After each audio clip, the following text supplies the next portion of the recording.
Subcommittee on Consumer Protection of the Commerce Committee will come to order. I'm very pleased to welcome my colleagues, and I want to thank Ranking Member Senator Blackburn for her cooperation and collaboration. We've been working very closely. And the Ranking Member who is here, Senator Wicker, as well as our Chairwoman, Maria Cantwell. Senator Cantwell, I'm sure, will be here shortly. Most important, I'd like to thank our witness, Frances Haugen, for being here, and the two counsel who are representing her today. And I want to give you my heartfelt gratitude for your courage and strength in coming forward as you have done, standing up to one of the most powerful, implacable corporate giants in the history of the world, without any exaggeration. You have a compelling, credible voice, which we've heard already. But you are not here alone.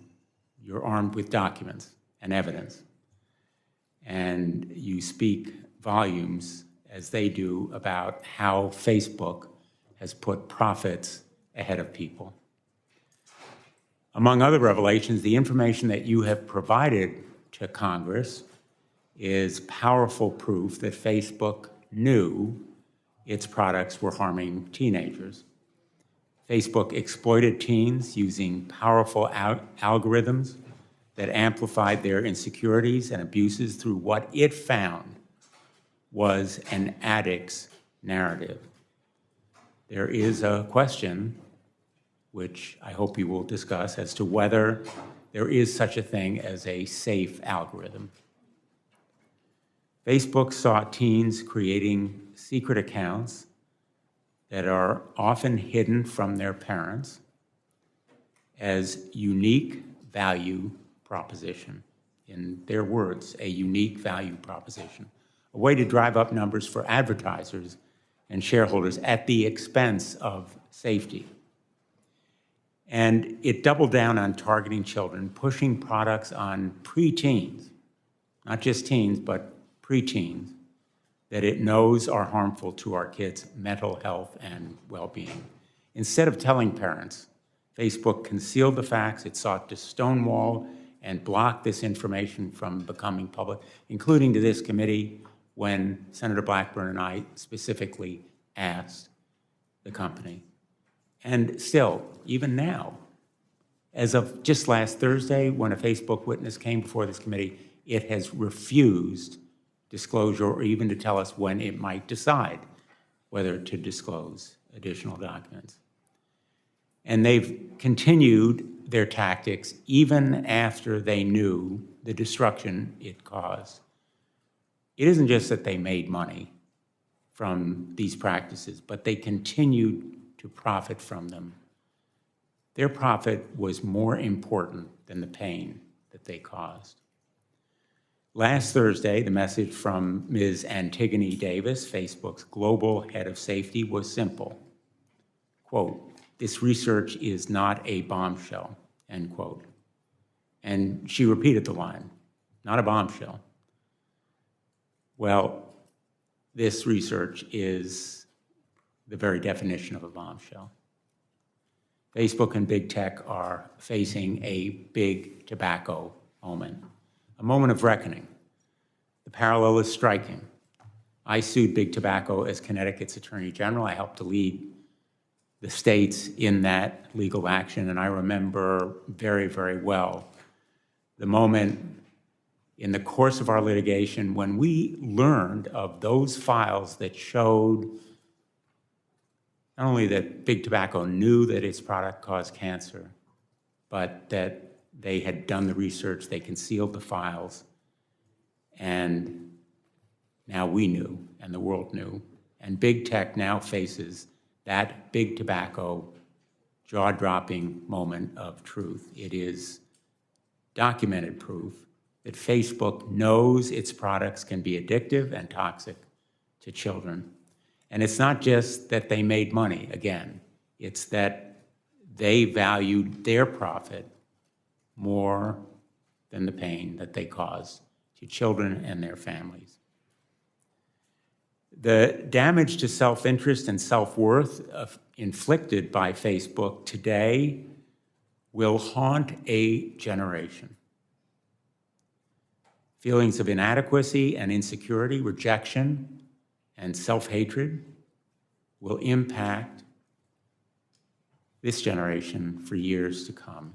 Our children are the ones who are victims. Teens today, looking at themselves in the mirror, feel doubt and insecurity.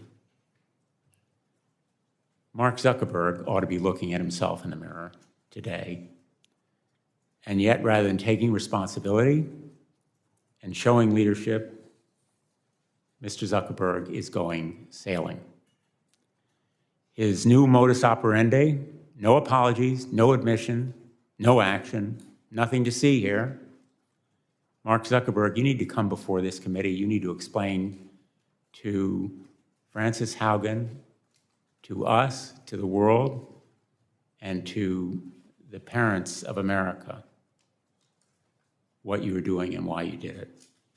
Instagram's business model is pretty straightforward. More eyeballs, more dollars. Everything Facebook does is to add more users and keep them on their apps for longer.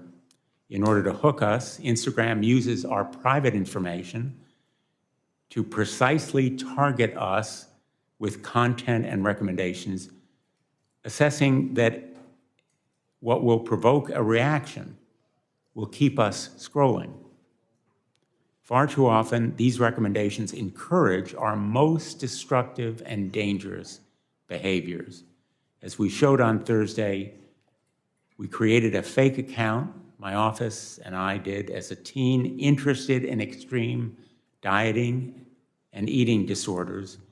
Instagram latched onto that teenager's initial insecurities. It then pushed more content and recommendations, glorifying eating disorders. That's how Instagram's algorithms can push teens into darker and darker places. Facebook's own researchers called it Instagram's, quote, perfect storm, exacerbating downward spirals. Facebook, as you have put it, Ms. Haugen, so powerfully, maximizes profits and ignores pain. Facebook's failure to acknowledge and to act makes it morally bankrupt. Again and again, Facebook rejected reforms recommended by its own researchers. Last week, Ms. Davis said, quote, we're looking at, end quote, no specific plans, no commitments, only vague platitudes. These documents that you have revealed provided this company with a blueprint for reform. It provided specific recommendations that could have made Facebook and Instagram safer. The company repeatedly ignored those recommendations from its own researchers that would have made Facebook and Instagram safer. Facebook researchers have suggested changing their recommendations to stop promoting accounts known to encourage dangerous body comparison. Instead of making meaningful changes, Facebook simply pays lip service, and if they won't act, and if big tech won't act, Congress has to intervene. Privacy protection is long overdue. Senator Markey and I have introduced the KIDS Act, which would ban addictive tactics that Facebook uses to exploit children. Parents deserve better tools to protect their children. I'm also a firm supporter of reforming Section 230. We should consider narrowing this sweeping immunity when platforms' algorithms amplify illegal conduct. You've commented on this in your testimony, and perhaps you'll expand on it. We have also heard compelling recommendations about requiring disclosures of research and independent reviews of these platforms' algorithms, and I plan to pursue these ideas. The Securities and Exchange Commission should investigate your contentions and claims, Ms. Haugen, and so should the Federal Trade Commission Facebook appears to have misled the public and investors, and if that's correct, it ought to face real penalties as a result of that misleading and deceptive misrepresentation. I want to thank all my colleagues who are here today, because what we have is a bipartisan congressional roadmap for reform that will safeguard and protect children from big tech.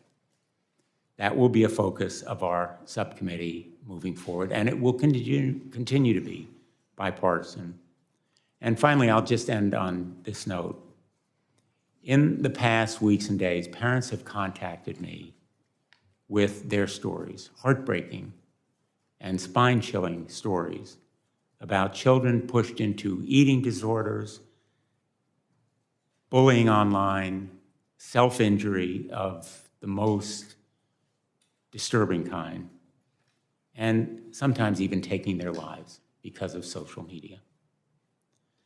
Parents are holding Facebook accountable because of your bravery, Ms. Haugen, and we need to hold accountable Facebook and all big tech as well. Again, my thanks to you. I am going to enter into the record a letter from 52 state attorneys general and from 2 members of the Youth Advisory Board of Sandy Hook Promise, as long as there's no objection. And I will now turn to the ranking member, Senator Blackburn.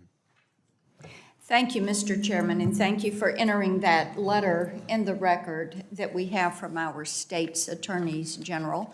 Good morning to everyone. It is nice to see people in this hearing room and to be here for the hearing today. Ms. Haugen, we thank you for your appearance before us today and for giving the opportunity not only for Congress, but for the American people to hear from you in this setting, and we appreciate that. Mr. Chairman, I think also thanks to you and your staff that have worked with our team to make certain that we had this hearing and this opportunity today so that we can get more insights into what Facebook is actually doing as they invade the privacy not only of adults, but of children. And look at the ways that they are in violation of the Children's Online Privacy Protection Act, which is federal law, and looking at how they are evading that law and working around it. And as the chairman said, privacy and online privacy, passing a federal privacy standard has been long in the works. I filed my first privacy bill when I was in the House back in 2012, and I think that it will be this Congress and this subcommittee that is going to lead the way to online privacy, data security, Section 230 reforms, and of course Senator Klobuchar always wants to talk about antitrust. And I have to give a nod. Senator Markey is down there. When we were in the House, we were probably 2 of the only ones who were talking about the need to have a federal privacy standard. Now, as the chairman mentioned, last week we heard from Ms. Davis, who heads global safety for Facebook. And it was surprising to us that what she tried to do was to minimize the information that was in these documents, to minimize the research, and to minimize the knowledge that Facebook had. At one point, I even reminded her the research was not third-party research. The research was there, Facebook's internal research. So they knew what they were doing. They knew where the violations were, and they know they are guilty. They know this. Their research tells them this. Last week, in advance of our hearing, Facebook released 2 studies and said that the Wall Street Journal was all wrong. They had just gotten it wrong, as if the Wall Street Journal did not know how to read these documents and how to work through this research. Having seen the data that you've presented and the other studies that Facebook did not publicly share, I feel pretty confident that it's Facebook who has done the misrepresenting to this committee. Here are some of the numbers that Facebook chose not to share. And Mr. Chairman, I think it's important that we look at these as we talk about the setting for this hearing, what we learned last week, what you and I have been learning over the past 3 years about big tech and Facebook. And here you go, 66% of teen girls on Instagram and 40% of teen boys experience negative social comparisons. This is Facebook's research. 52% of teen girls who experienced negative social comparison on Instagram said it was caused by images related to beauty. Social comparison is worse on Instagram because it is perceived as real life, but based on celebrity standards. Social comparison mimics the grief cycle and includes a downward emotional spiral encompassing a range of emotions from jealousy to self-proclaimed body dysmorphia. Facebook addiction, which Facebook calls conveniently problematic use, is most severe in teens, peaking at age 14. Here's what else we know. Facebook is not interested in making significant changes to improve kids' safety on their platforms, at least not when that would result in losing eyeballs on posts or decreasing their ad revenues. In fact, Facebook is running scared, as they know that, in their own words, young adults are less active and less engaged on Facebook, and that they are running out of teens to add to Instagram. So teens are looking at other platforms like TikTok, and Facebook is only making those changes that add to its users' numbers and ultimately its profits. Follow the money. So what are these changes? Allowing users to create multiple accounts that Facebook does not delete, and encouraging teens to create second accounts they can hide from their parents. They are also studying younger and younger children, as young as 8, so that they can market to them. And while Ms. Davis says that kids below 13 are not allowed on Facebook or Instagram, we know that they are, because she told us that they recently had deleted 600,000 accounts from children under age 13. So how do you get that many underage accounts if you aren't turning a blind eye to them in the first place? And then in order to try to clean it up, you go to delete it, and then you say, oh, by the way, we just in the last month deleted 600,000 underage accounts. And speaking of turning a blind eye, Facebook turns a blind eye to user privacy. News broke yesterday that the private data of over 1.5 billion, that's right, 1.5 billion Facebook users is being sold on a hacking forum. That's its biggest data breach to date. Examples like this underscore my strong concerns about Facebook collecting the data of kids and teens and what they are doing with it. Facebook also turns a blind eye toward blatant human exploitation taking place on its platform, trafficking, forced labor, cartels, the worst possible things one can imagine. Big tech companies have gotten away with abusing consumers for too long. It is clear that Facebook prioritizes profit over the well-being of children and all users.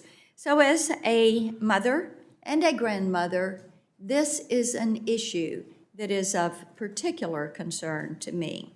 So we thank you for being here today, Ms. Haugen, and we look forward to getting to the truth about what Facebook is doing with users' data and how they are abusing their privacy and how they show a lack of respect for for the individuals that are on their network. We look forward to the testimony. Thank you, Mr. Chairman. Thanks, Senator Black. Thank you, Senator Blackburn. I don't know whether the ranking member would like to make If you don't mind, thank you, Chairman Blumenthal, and I will just take a moment or two. And I do appreciate being able to speak as ranking member of the full committee. This Ms. Haugen, this is a subcommittee hearing. You see some vacant seats. There's pretty good attendance for a subcommittee.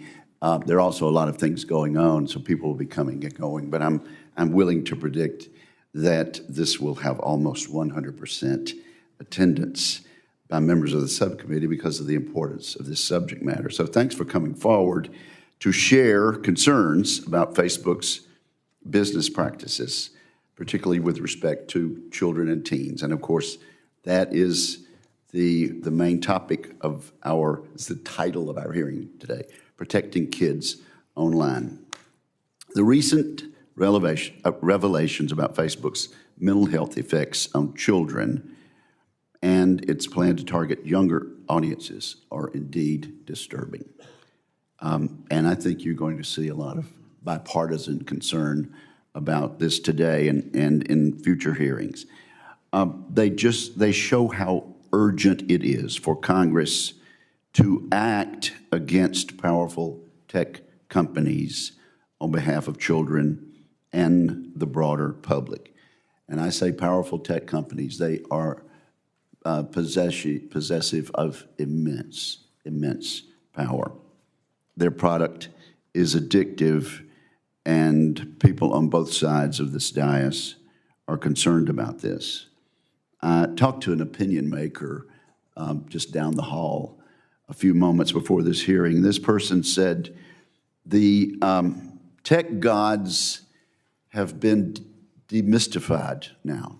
And I think this hearing today, Mr. Chair, is a part of the process of demystifying big tech.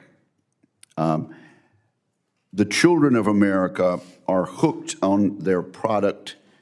It is often destructive and harmful, and there is a cynical knowledge on behalf of the leadership of these big tech companies that is true.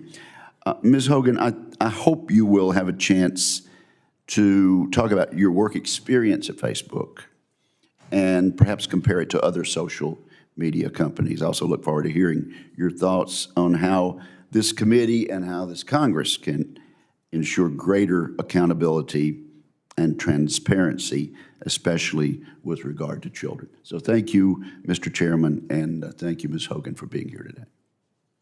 Thanks, Senator Wicker. Our witness this morning is Frances Haugen.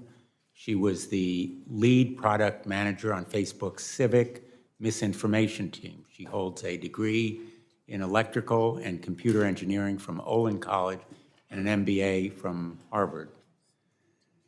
She made the courageous decision, as all of us here and many others around the world know, to leave Facebook and reveal the terrible truths about the company she learned during her tenure there.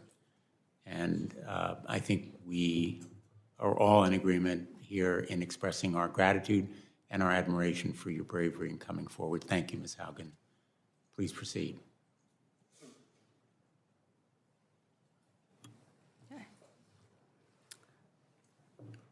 Good afternoon, Chairman Blumenthal, Ranking Member Blackburn, and members of the subcommittee. Thank you for the opportunity to appear before you. My name is Frances Haugen. I used to work at Facebook. I joined Facebook because I think Facebook has the potential to bring out the best in us. But I'm here today because I believe Facebook's products harm children, stoke division, and weaken our democracy. The company's leadership knows how to make Facebook and Instagram safer, but won't make the necessary changes because they have put their astronomical profits before people. Congressional action is needed. They won't solve this crisis without your help. Yesterday, we saw Facebook get taken off the internet. I don't know why it went down, but I know that for more than 5 hours, Facebook wasn't used to deepen divides, destabilize democracies, and make young girls and women feel bad about their bodies. It also means that millions of small businesses weren't able to reach potential customers, and countless photos of new babies weren't joyously celebrated by family and friends around the world. I believe in the potential of Facebook. We can have social media we enjoy that connects us without tearing apart our democracy, putting our children in danger, and sowing ethnic violence around the world. We can do better. I have worked as a product manager at large tech companies since 2006, including Google, Pinterest, Yelp, and Facebook. My job has largely focused on algorithmic products like Google Plus Search and recommendation systems like the one that powers the Facebook newsfeed.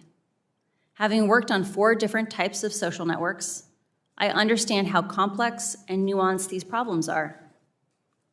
However, the choices being made inside of Facebook are disastrous for our children, for our public safety, for our privacy, and for our democracy. And that is why we must demand Facebook make changes. During my time at Facebook, first working as the lead product manager for civic misinformation, and later on counter-espionage, I saw Facebook repeatedly encounter conflicts between its own profits and our safety. Facebook consistently resolved these conflicts in favor of its own profits. The result has been more division, more harm, more lies, more threats, and more combat. In some cases, this dangerous online talk has led to actual violence that harms and even kills people. This is not simply a matter of certain social media users being angry or unstable, or about one side being radicalized against the other. It is about Facebook choosing to grow at all costs, becoming an almost $1 trillion company by buying its profits with our safety. During my time at Facebook, I came to realize a devastating truth. Almost no one outside of Facebook knows what happens inside of Facebook. The company intentionally hides vital information from the public, from the US government, and from governments around the world. The documents I have provided to Congress prove that Facebook has repeatedly misled the public about what its own research reveals about the safety of children, the efficacy of its artificial intelligence systems, and its role in spreading divisive and extreme messages. I came forward because I believe that every human being deserves the dignity of the truth. The severity of this crisis demands that we break out of our previous regulatory frames. Facebook wants to trick you into thinking that privacy protections or changes to Section 230 alone will be sufficient. While important, these will not get to the core of the issue, which is that no one truly understands the destructive choices made by Facebook except Facebook. We can afford nothing less than full transparency. As long as Facebook is operating in the shadows, hiding its research from public scrutiny, it is unaccountable. Until the incentives change, Facebook will not change. Left alone, Facebook will continue to make choices that go against the common good, our common good. When we realized big tobacco was hiding the harms it caused, the government took action. When we figured out cars were safer with seatbelts, the government took action. And when our government learned that opioids were taking lives, the government took action. I implore you to do the same here. Today, Facebook shapes our perception of the world by choosing the information we see. Even those who don't use Facebook are impacted by the majority who do.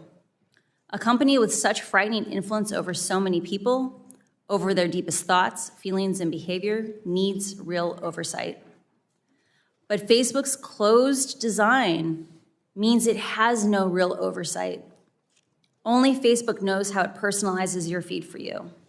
At other large tech companies like Google, any independent researcher can download from the internet the company's search results and write papers about what they find. And they do. But Facebook hides behind walls that keeps researchers and regulators from understanding the true dynamics of their system. Facebook will tell you privacy means they can't give you data. This is not true.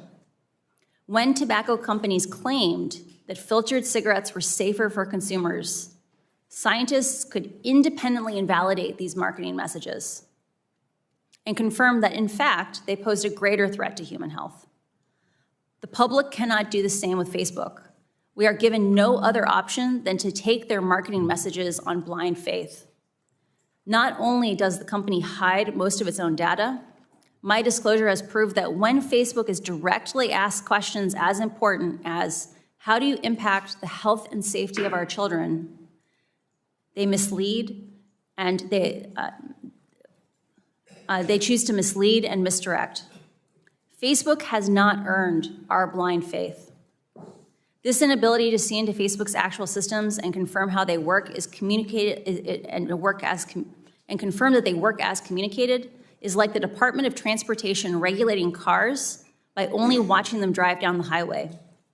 Today, no regulator has a menu of solutions for how to fix Facebook because Facebook didn't want them to know enough about what's causing the problems. Otherwise, there wouldn't have been need for a whistleblower. How is the public supposed to assess if Facebook is resolving conflicts of interest in a way that is aligned with the public good if the public has no visibility into how Facebook operates? This must change. Facebook wants you to believe that the problems we're talking about are unsolvable. They want you to believe in false choices. They want you to believe that you must choose between a Facebook full of divisive and extreme content or losing one of the most important values our country was founded upon, free speech. That you must choose between public oversight of Facebook's choices and your personal privacy. That to be able to share fun photos of your kids with old friends, you must also be inundated with anger-driven virality. They want you to believe that this is just part of the deal. I am here today to tell you that's not true. These problems are solvable. A safer, free speech respecting, more enjoyable social media is possible. But there's one thing that I hope everyone takes away from these disclosures. It is that Facebook can change, but is clearly not going to do so on its own. My fear is that without action, divisive and extremist behaviors we see today are only the beginning. What we saw in Myanmar and are now seeing in Ethiopia are only the opening chapters of a story so terrifying, no one wants to read the end of it. Congress can change the rules that Facebook plays by and stop the many harms it is now causing. We now know the truth about Facebook's destructive impact. I really appreciate the seriousness which the members of Congress and the Securities and Exchange Commission are approaching these issues. I came forward at great personal risk because I believe we still have time to act. But we must act now. I'm asking you, our elected representatives, to act. Thank you. Thank you, Ms. Haugen. Thank you for taking that personal risk, and we will do anything and everything to protect and stop any retaliation against you and any legal action that the company may bring to bear, or anyone else, and we've made that, I think, very clear in the course of these proceedings. I want to ask you about this idea of disclosure. You've talked about looking, in effect, at a car going down the road, and we're going to have 5-minute rounds of questions, maybe a second round if you're willing to do it. We're here today to look under the hood, and that's what we need to do more. In August, Senator Blackburn and I wrote to Mark Zuckerberg, and we asked him pretty straightforward questions about how the company works and safeguards children and teens on Instagram. Facebook dodged, duffed, sidetracked, in effect misled us. So I'm going to ask you a few straightforward questions to break down some of what you have said, and if you can answer them yes or no, that would be great. Has Facebook's research, its own research, ever found that its platforms can have a negative effect on children and teens' mental health or well-being? Many of Facebook's internal research reports indicate that Facebook has a serious negative harm on a significant portion of teenagers and younger and children. And has Facebook ever offered features that it knew had a negative effect on children's and teens' mental health? Facebook knows that its amplification algorithms, things like engagement-based ranking on Instagram, can lead children from very innocuous topics like healthy recipes. I think all of us could eat a little more healthy. All the way from just something innocent like healthy recipes to anorexia promoting content over a very short period of time. And has Facebook ever found, again, in its research, that kids show sign of addiction on Instagram?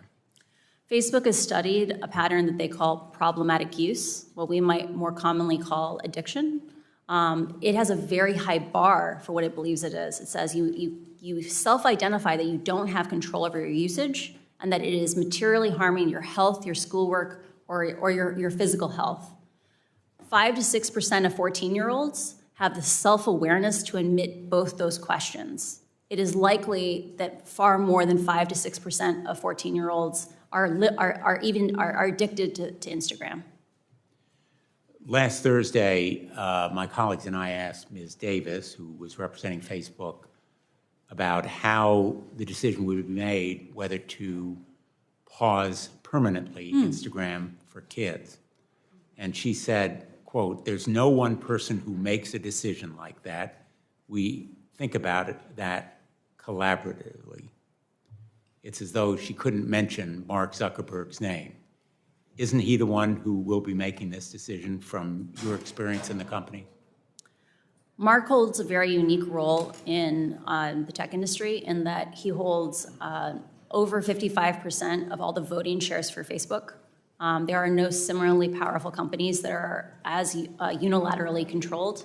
And in the end, the buck stops with Mark. There's no one currently holding Mark accountable but himself. And Mark Zuckerberg, in effect, is the algorithm designer-in-chief, correct? I received an MBA from Harvard, and they emphasized to us that we are responsible for the organizations that we build. Mark has built an organization that is very metrics-driven. It is intended to be flat. There is no unilateral responsibility. The metrics make the decision. Unfortunately, that itself is a decision. And in the end, if he is the CEO and the chairman of Facebook, he is responsible for those decisions. The buck stops with him. The buck stops with him. And speaking of the buck stopping,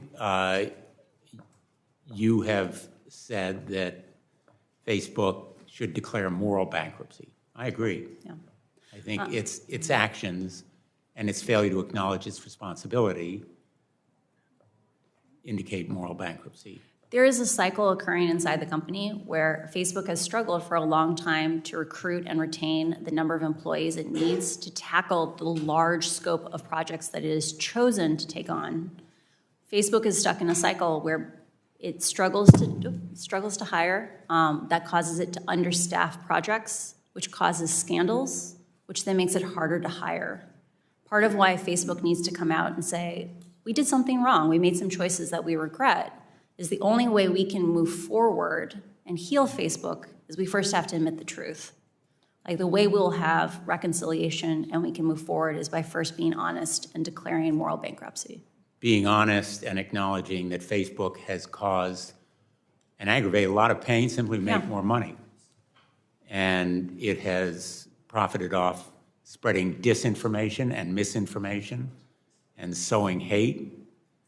Facebook's answers to Facebook's destructive impact always seems to be more Facebook. We need more Facebook, which means more pain and more money for Facebook. Would you agree? I don't think at any point Facebook set out to make a destructive platform. I think it is a challenge of that Facebook has set up an organization where the parts of the organization responsible for growing and expanding the organization are separate and not regularly cross-pollinated with the parts of the company that focus on the harms that the company is causing. And as a result, regularly, integrity actions, projects that were hard-fought by the teams trying to keep us safe, are undone by new growth projects that counteract those same remedies. So I do think it's a thing of there are organizational problems that need oversight, and Facebook needs help in order to move forward to a more healthy place. And whether it's teens bullied into suicidal thoughts or the genocide of ethnic minorities in Myanmar or fanning the flames of division within our own country or in Europe, they are ultimately responsible for the immorality of the pain that's caused. Facebook needs to take responsibility for the consequences of its choices. It needs to be willing to accept small trade-offs on profit. And I think just that act of being able to admit that it's a mixed bag is important. And I think that what we saw from Antigone last week is an example of the kind of behavior we need to support Facebook in growing out of, which is instead of just focusing on all the good they do, admit they have responsibilities to also remedy the harm. But Mark Zuckerberg's new policy is no apologies, no admissions, no acknowledgement, nothing to see here. We're going to deflect it and go sailing. I turn to the ranking member. Thank you, Mr. Chairman. Thank you for your testimony. I want to stay with Ms. Davis in some of her comments because I had asked her last week about the underage users. And she had made the comment, I'm going to quote from her testimony, if we find an account of someone who's under 13, we remove them. In the last 3 months, we removed 600,000 accounts of under 13-year-olds, end quote. And I have to tell you, it seems to me that there's a problem if you have 600,000 accounts from children who ought not to be there in the first place.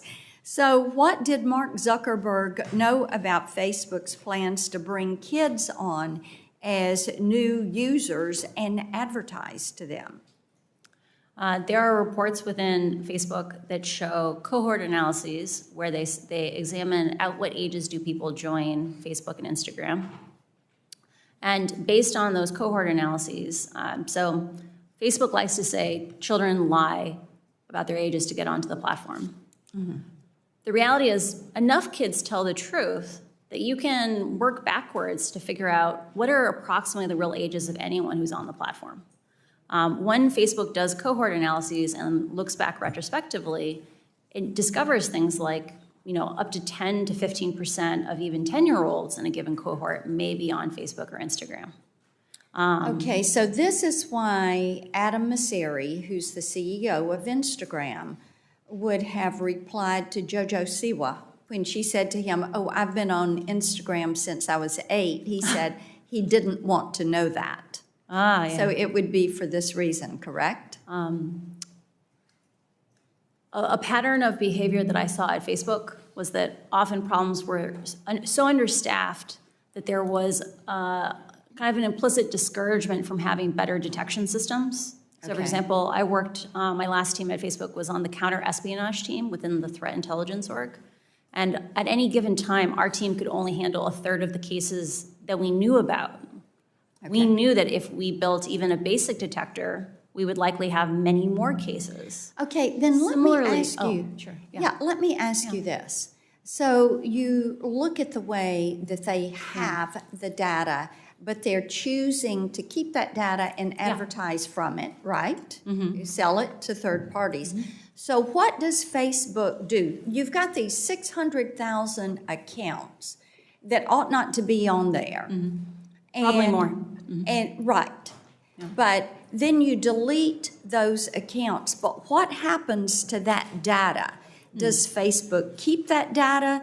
Do they keep it until those children go to age 13? Since, as you're saying, they can work backward and figure out the true age of a user. So what do they do with it? Do they delete it? Do they store it? Do they keep it? How do they process that?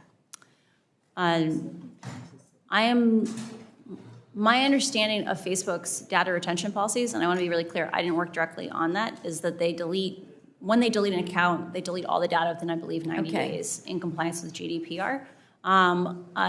With regard to children underage on the platform, Facebook could do substantially more to detect more of those children, and they should have to publish for Congress those processes because there are lots of subtleties in those things, and they could be much more effective than probably what they're doing today. Got it. Now, staying with this underage children, since this hearing is all about kids and about online privacy, I want you to tell me how Facebook is able to do market research on these children that are under age 13, because Ms. Davis was really, she didn't deny this last week. So how are they doing this? Do they bring kids into focus groups with their parents? How do they get that permission? She said they got permission from parents. Is there a permission slip or a form that gets signed? And then how do they know which kids to target?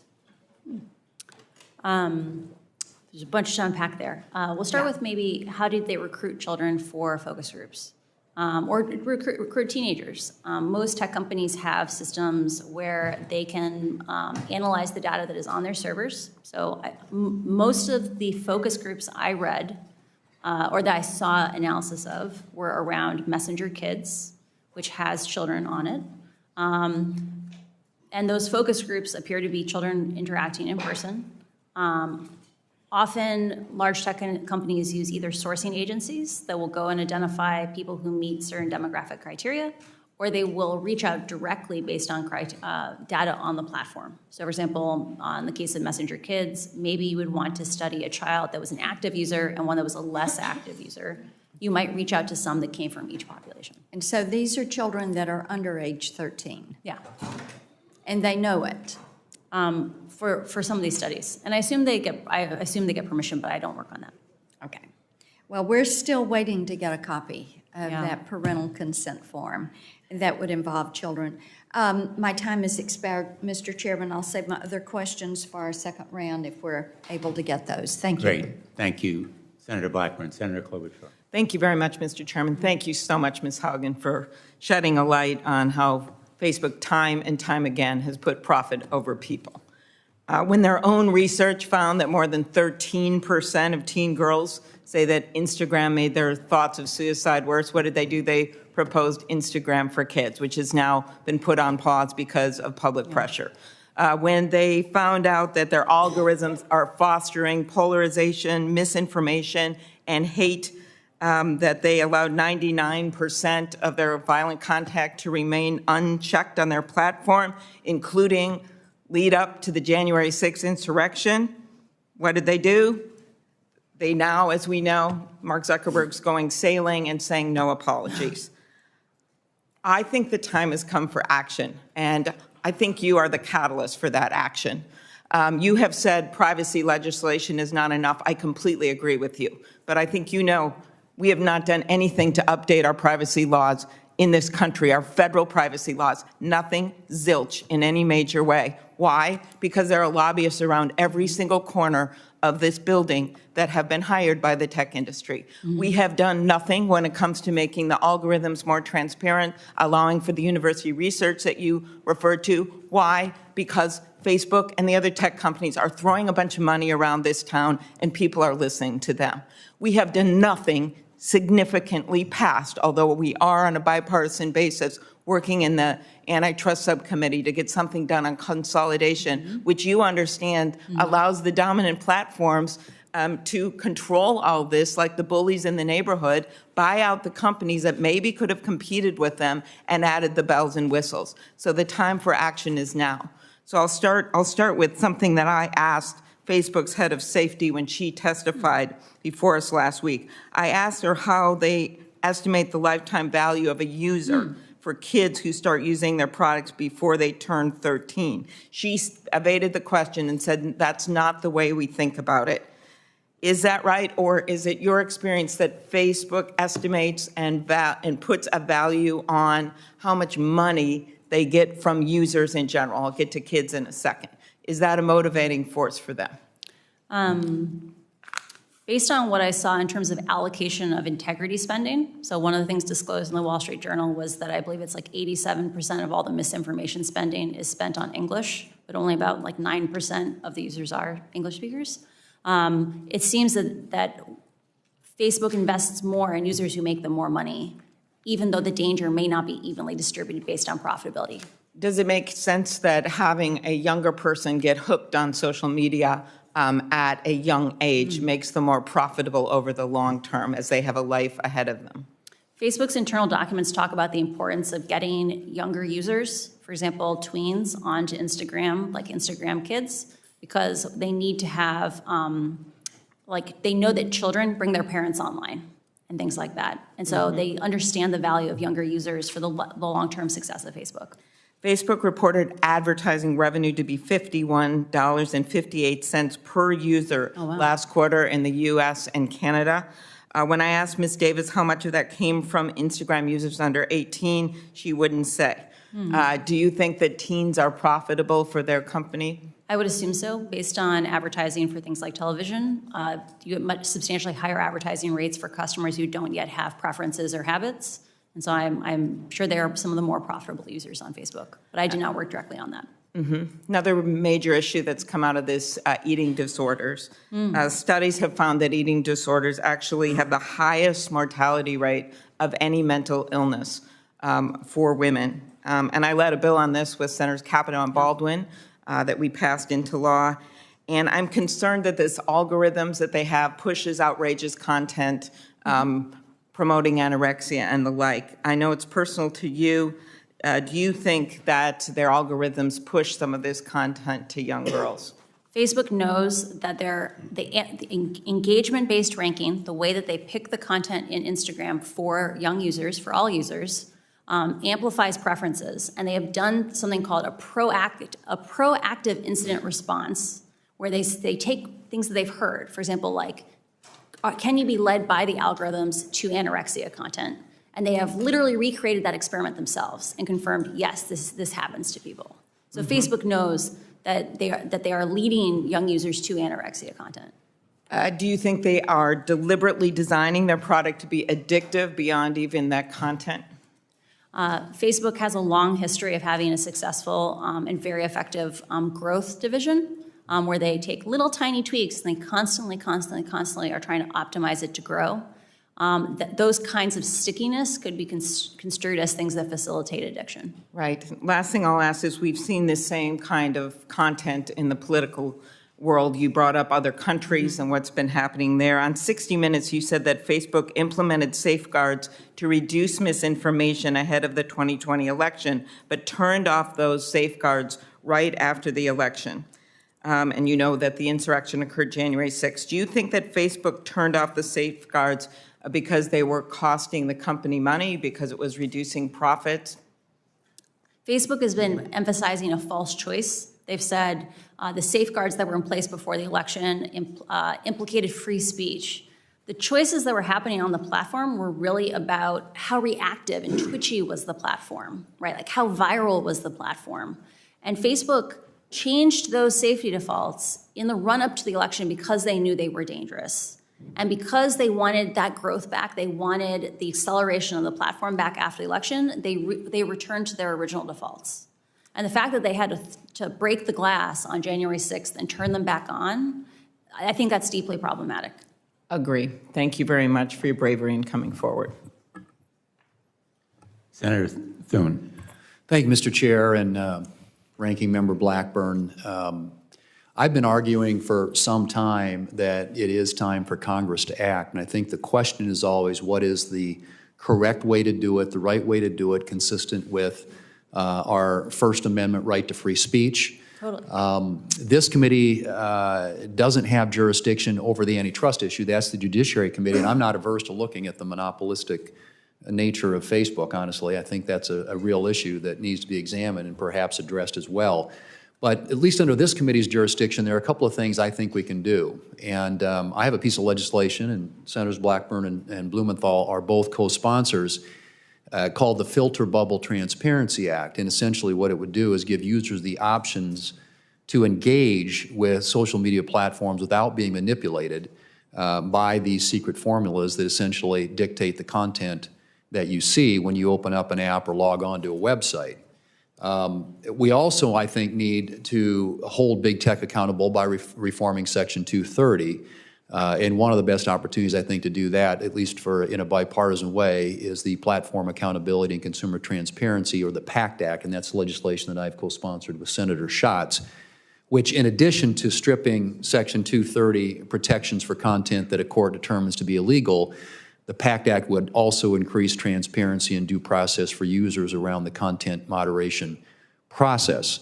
And importantly, in the context we're talking about today with this hearing with a major big tech whistleblower, the PACT Act would explore the viability of a federal program for big tech employees to blow the whistle on wrongdoing inside the companies where they work.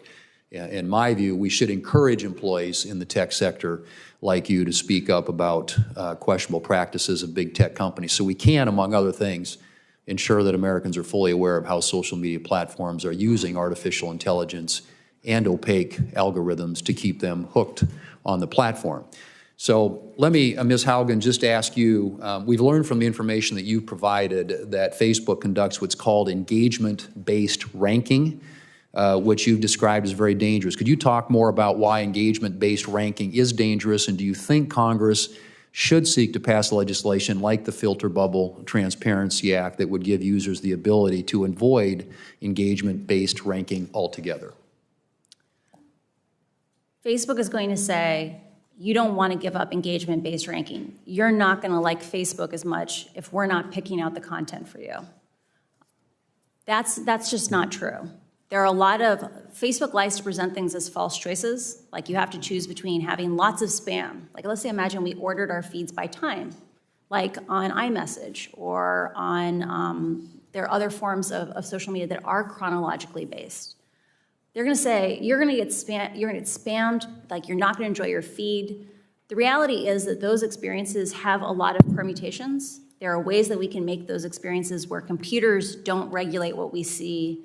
We together socially regulate what we see.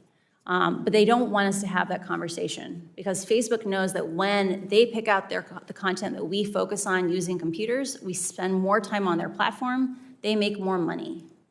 The dangers of engagement-based ranking are that Facebook knows that content that elicits an extreme reaction from you is more likely to get a click, a comment, or reshare. And it's interesting because those clicks and comments and reshares aren't even necessarily for your benefit. It's because they know that other people will produce more content if they get the likes and comments and reshares. They prioritize content in your feed so that you will give little hits of dopamine to your friends so they will create more content. And they have run experiments on people, producer-side experiments, where they have confirmed this. So Yeah. you and your part of the information you provided the Wall Street Journal, it's been found that Facebook altered its algorithm in an attempt to boost these meaningful social interactions, or MSI. But rather than strengthening bonds between family and friends on the platform, the algorithm instead rewarded more outrage and sensationalism. And I think Facebook would say that its algorithms are used to connect individuals with other friends and family that are largely positive. Do you believe that Facebook's algorithms make its platform a better place for most users, and should consumers have the option to use Facebook and Instagram without being manipulated by algorithms designed to keep them engaged on that platform? I strongly believe, like I've spent most of my career working on systems like engagement-based ranking. Like when I come to you and say these things, I'm basically damning 10 years of my own work, right? Engagement-based ranking, Facebook says we can do it safely because we have AI. You know, the artificial intelligence will find the bad content that we know our engagement-based ranking is promoting. They've written blog posts on how they know engagement-based ranking is dangerous, but the AI will save us. Facebook's own research says they cannot adequately identify dangerous content, and as a result, those dangerous algorithms that they admit are picking up the extreme sentiments, the division. They can't protect us from the harms that they know exist in their own system. And so I don't think it's just a question of saying, should people have the option of choosing to not be manipulated by their algorithms? I think if we had appropriate oversight, or if we reformed 230 to make Facebook responsible for the consequences of their intentional ranking decisions, I think they would get rid of engagement-based ranking, because it is causing teenagers to be exposed to more anorexia content. It is pulling families apart. And in places like Ethiopia, it's literally fanning ethnic violence. I encourage reform of these platforms, not picking and choosing individual ideas, but instead making the platforms themselves safer, less twitchy, less reactive, less viral, because that's how we scalably solve these problems. Thank you. Ms. Chair, I would simply say let's get to work. So we got some things we can do here. Thanks. I agree. Thank you. Senator Schatz. Thank you, Mr. Chairman, Ranking Member. Thank you for your courage in coming forward. Was there a particular moment when you came to the conclusion that reform from the inside was impossible and that you decided to be a whistleblower? There was a long series of moments where I became aware that Facebook, when faced with conflicts of interest between its own profits and the common good, public safety, that Facebook consistently chose to prioritize its profits. I think the moment at which I realized we needed to get help from the outside, that the only way these problems would be solved is by solving them together, not solving them alone, was when civic integrity was dissolved following the 2020 election. It really felt like a betrayal of the promises that Facebook had made to people who had sacrificed a great deal to keep the election safe by basically dissolving our community and integrating it in just other parts of the company. And when I know their response is that they've sort of distributed the duties. Yeah. That's an excuse, right? I cannot see into the hearts of other men, and I don't know what their Well, let me say it motivations this are. way. It won't work, right? And I can tell you that when I left the company, so the people who I worked with were disproportionately, maybe 75% of my pod of 7 people. Those are product managers, program managers. Most of them had come from civic integrity. All of us left the inauthentic behavior pod, either for other parts of the company or the company entirely over the same 6-week period of time. So 6 months after the reorganization, we had clearly lost faith that those changes were coming. You said in your opening statement that they know how to make Facebook and Instagram safer. So, thought experiment. You are now the chief executive officer and chairman of the company. What changes would you immediately institute? I would immediately establish a policy of how to share information and research from inside the company with appropriate oversight bodies like Congress. I would give proposed legislation to Congress saying, here's what an effective oversight agency would look like. I would actively engage with academics to make sure that people who are confirming are Facebook's marketing message is true have the information they need to confirm these things. And I would immediately implement the, quote, soft interventions that were identified to protect the 2020 election. So that's things like requiring someone to click on a link before resharing it, because other companies like Twitter have found that that significantly reduces misinformation. No one is censored by being forced to click on a link before resharing it. Thank you. I want to pivot back to Instagram's targeting of kids. We all know that they announced a pause, but that reminds me of what they announced when they were going to issue a digital currency. And they got beat up by the U.S. Senate Banking Committee, and they said, never mind. And now they're coming back around, hoping that nobody notices that they are going to try to issue a currency. Now, let's set aside for the moment the sort of the business model, which appears to be gobble up everything, do everything. That's the growth strategy. Do you believe that they're actually going to discontinue Instagram Kids, or are they just waiting for the dust to settle? I would be sincerely surprised if they do not continue working on Instagram Kids, and I would be amazed if a year from now we don't have this conversation again. Why? Facebook understands that if they want to continue to grow, they have to find new users. They have to make sure that the next generation is just as engaged with Instagram as the current one. And the way they'll do that is by making sure that children establish habits before they have good self-regulation. By hooking kids. By hooking kids. I would like to emphasize one of the documents that we sent in on problematic use examined the rates of problematic use by age, and that peaked with 14-year-olds. It's just like cigarettes. Teenagers don't have good self-regulation. They say explicitly, I feel bad when I use Instagram, and yet I can't stop. We need to protect the kids. Just my final question. I have a long list of misstatements, misdirections, and outright lies from the company. I don't have the time to read them, but you're as intimate with all of these deceptions as I am, so I will just jump to the end. If you were a member of this panel, would you believe what Facebook is saying? I would not believe, Facebook has not earned our right to just have blind trust in them. Trust is, last week, one of the most beautiful things that I heard on the committee was trust is earned, and Facebook has not earned our trust. Thank you. Thanks, Senator Schatz. Senator Moran, and then we've been joined by the chair, Senator Cantwell. She'll be next. We're going to break at about 11:30, if that's okay, because we have a vote. Okay. And then we'll reconvene. Okay. Mr. Chairman, thank you. The conversation so far reminds me that you and I ought to resolve our differences and introduce legislation. So as Senator Thune said, let's go to work. Our differences are very minor, or they seem very minor in the face of the revelations that we've now seen, so I'm hoping we can move forward, Senator Moran. I share that view, Mr. Chairman. Thank you. Thank you very much for your testimony.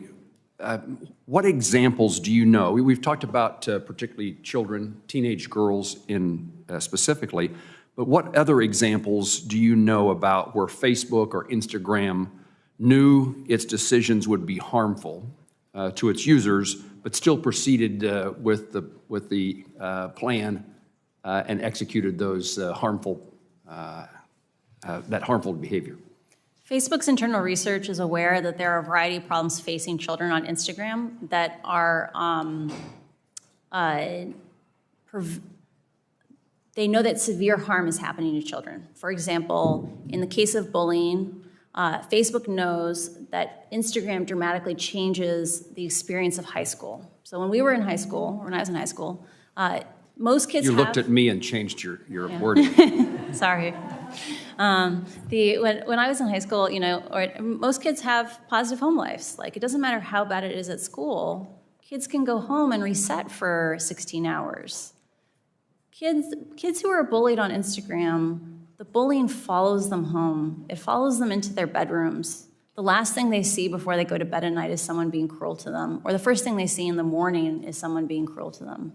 Kids are learning that their own friends, like people who they care about them, are cruel to them. Like, think about how that's going to impact their domestic relationships when they become 20-somethings or 30-somethings, to believe that people who care about you are mean to you. Facebook knows that parents today, because they didn't experience these things, they never experienced this addictive experience with a piece of technology, they give their children bad advice. They say things like, why don't you just stop using it? And so that Facebook's own research is aware that children express feelings of loneliness and struggling with these things because they can't even get support from their own parents. I don't understand how Facebook can know all these things and not escalate it to someone like Congress for help and support in navigating these problems. Let me ask the question in a broader way. Besides teenagers or besides girls or besides youth, are there other practices at Facebook or Instagram that are known to be harmful but yet are pursued? Facebook is aware that choices it made in establishing like meaningful social interactions, so engagement-based ranking that didn't care if you bullied someone or committed hate speech in the comments, that was meaningful. They know that that change directly changed publishers' behavior, that companies like BuzzFeed wrote in and said, the content is most successful on our platform is some of the content we're most ashamed of. You have a problem with your ranking, and they did nothing. They know that politicians are being forced to take positions they know their own constituents don't like or approve of because those are the ones that get distributed on Facebook. That's a huge, huge negative impact. Facebook also knows that they have admitted in public that engagement-based ranking is dangerous without integrity and security systems, but then not rolled out those integrity and security systems to most of the languages in the world. And that's what's causing things like ethnic violence in Ethiopia. Thank you for your answer. What is the magnitude of Facebook's revenues or profits that come from the sale of user data? Oh, I'm sorry. I've never worked on that. I'm not aware. Thank you. What regulations or legal actions by Congress or by administrative action do you think would have the most consequence or would be feared most by Facebook, Instagram, or allied companies? I strongly encourage reforming Section 230 to exempt decisions about algorithms, right? So modifying 230 around content, I think has, it's very complicated because user-generated content is something that companies have less control over. They have 100% control over their algorithms. And Facebook should not get a free pass on choices it makes to prioritize growth and virality and reactiveness over public safety. They shouldn't get a free pass on that because they're paying for their profits right now with our safety. So I strongly encourage reform of 230 in that way. I also believe there needs to be a dedicated oversight body because right now the only people in the world who are trained to analyze these experiments, to understand what's happening inside of Facebook, are people who grew up inside of Facebook or Pinterest or another social media company. And there needs to be a regulatory home where someone like me could do a tour of duty after working at a place like this and have a place to work on things like regulation, to bring that information out to the oversight boards that have the right to do oversight. A regulatory agency within the federal government. Yes. Thank you very much. Thank you, Chairman. Senator Cantwell. Thank you, Mr. Thank you, Chairman. Senator Moran. Thank you for holding this hearing. And I think my colleagues have brought up a lot of important issues, and so I think I just want to continue on that vein. First of all, the Privacy Act that I introduced along with several of my colleagues actually does have FTC oversight of algorithm transparency. In some instances, I'd hope you take a look at that and tell us what other areas you think we should add to that level of transparency. But clearly that's the issue at hand here, I think, in your coming forward. So thank you again for your willingness to do that. The documentation that you say now exists is the level of transparency about what's going on that people haven't been able to see. And so your information that you say has gone up to the highest levels at Facebook is that they purposely knew that their algorithms were continuing to have misinformation and hate information, and that when presented with information about this terminology, downstream MSI, meaningful social information, knowing that it was this choice, you could continue this wrong-headed information, hate information about the Rohingya, or you could continue to get higher click-through rates. And I know you said you don't know about profits, but I'm pretty sure you know that on a page. Yeah. If you click through that next page, I'm pretty sure there's a lot more ad revenue than if you didn't click through. So you're saying that documents exist that at the highest level at Facebook, you had information discussing these two choices and that people chose, even though they knew that it was misinformation and hurtful and maybe even causing people lives, they continued to choose profit. We have submitted documents to Congress outlining Mark Zuckerberg was directly presented with a list of, quote, soft interventions. So a hard intervention is like taking a piece of content off Facebook, taking a user off Facebook. Soft interventions are about making slightly different choices to make the platform less viral, less twitchy. Mark was presented with these options and chose to not remove downstream MSI in April of 2020, even though even just isolated in at-risk countries, that's countries at risk of violence, if it had any impact on the overall MSI metric. So he chose— Which in translation means less money. Yeah, he said— Right? Was there another reason given why they would do it other than they thought it would really affect their numbers? I don't know for certain. Like Jeff Horowitz, the reporter for the Wall Street Journal, and I struggled with this because we sat there and read these minutes and we're like, how is this possible? Like, we've just read 100 pages on how downstream MSI expands hate speech, misinformation, violence inciting content, graphic violent content. Why wouldn't you get rid of this? And the best theory that we've come up with, and I want to emphasize this is just our interpretation on it, is people's bonuses are tied to MSI. Right? Like people stay or leave the company based on what they get paid. And like, if you hurt MSI, a bunch of people weren't going to get their bonuses. So you're saying that this practice even still continues today? Like, we're still in this environment? I'm personally very frustrated by this because we presented information to Facebook from one of my own constituents in 2018 talking about this issue with the Rohingya, pleading with the company. Yeah. We pleaded with the company, and they continue to not address this issue. Now, you're pointing out that these same algorithms are being used, and they know darn well in Ethiopia that it's causing and inciting violence. And again, they are still today choosing profit over taking this information down. Is that correct? When rioting began in the United States in the summer of last year, they turned off downstream MSI only for when they detected content was health content, which is probably COVID, and civic content. But Facebook's own algorithms are bad at finding this content. It's still in the raw form for 80, 90% of even that sensitive content. In countries where they don't have integrity systems in the local language, and in the case of Ethiopia, there are 100 million people in Ethiopia and 6 languages. Facebook only supports 2 of those languages for integrity systems. This strategy of focusing on language-specific, content-specific systems, AI to save us, is doomed to fail. I need to get to one of them. First of all, I'm sending a letter to Facebook today. They better not delete any information as it relates to the Rohingya or investigations about how they proceeded on this, particularly in light of your information or the documents. But aren't we also now talking about advertising fraud? Aren't you selling something to advertisers that's not really what they're getting? We know about this because of the newspaper issues. We're trying to say that journalism that basically has to meet a different standard, a public interest standard that basically is out there basically proving every day, or they can be sued. These guys are a social media platform that doesn't have to live with that. And then the consequences, they're telling their advertisers that this was we see it. We see it. People are coming back to the local journalism because they're like, we want to be with a trusted brand. We don't want to be in, your website. So I think your finding for the SEC is an interesting one, but I think that we also have to look at what are the other issues here. And one of them is, did they defraud advertisers in telling them this was the advertising content that you were going to be advertising in, when in reality it was something different. It was based on a different model. We have multiple examples of question and answers for the advertising staff, the sales staff, where advertisers say after the riots last summer, were asked, should we come back to Facebook? Or after the insurrection, should we come back to Facebook?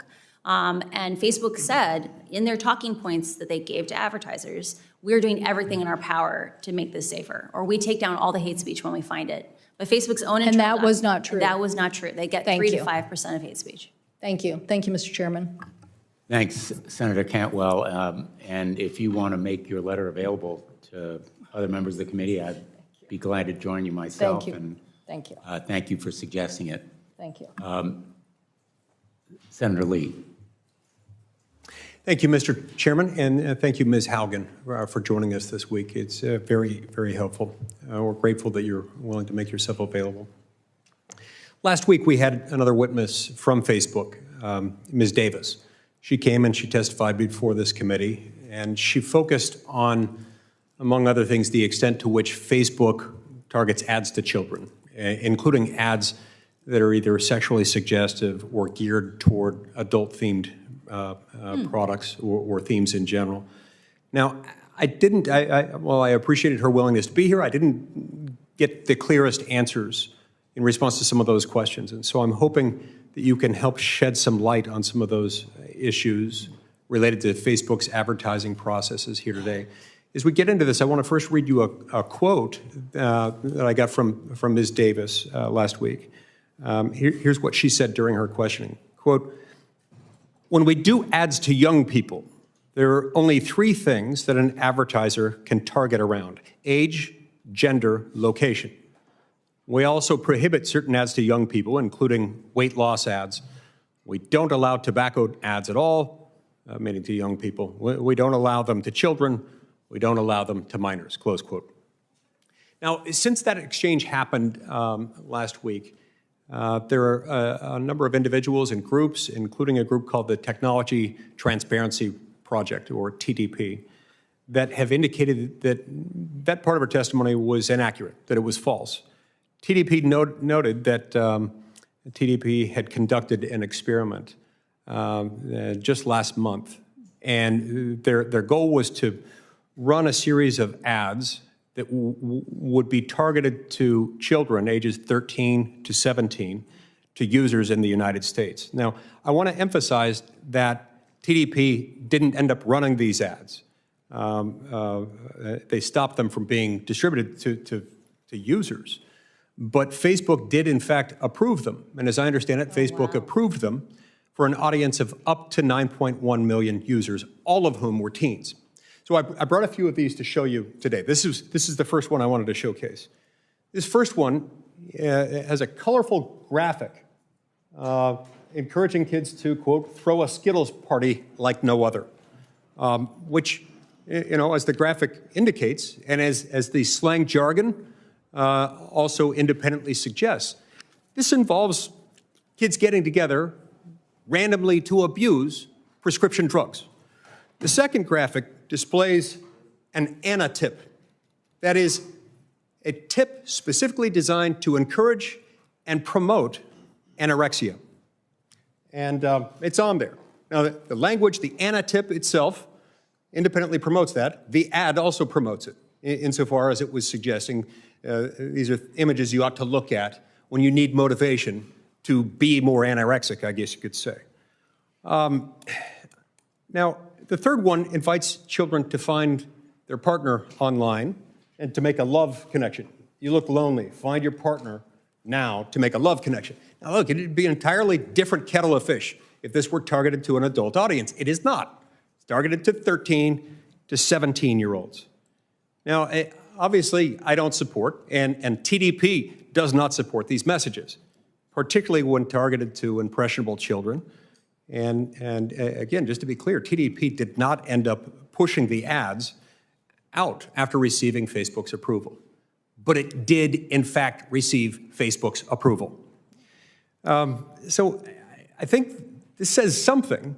One could argue that it proves that Facebook is allowing and perhaps facilitating the targeting of harmful adult-themed ads to our nation's children.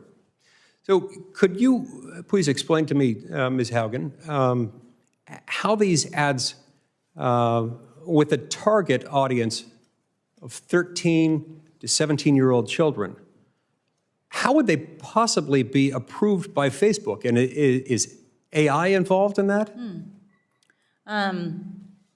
I did not work directly on the ad approval system. What was resonant for me about your testimony is Facebook has a deep focus on scale. So scale is, can we do things very cheaply for a huge number of people, which is part of why they rely on AI so much. It is very possible that none of those ads were seen by a human. And the reality is that we've seen from repeated documents within my disclosures is that Facebook's AI systems only catch a very tiny minority of offending content. And best case scenario, in the case of something like hate speech, at most they will ever get 10 to 20%. In the case of children, that means drug paraphernalia ads like that. It's likely if they rely on computers and not humans, they will also likely never get more than 10 to 20% of those ads. Understood. Mr. Chairman, I've got one minor follow-up question. It should be easy to answer. Go ahead.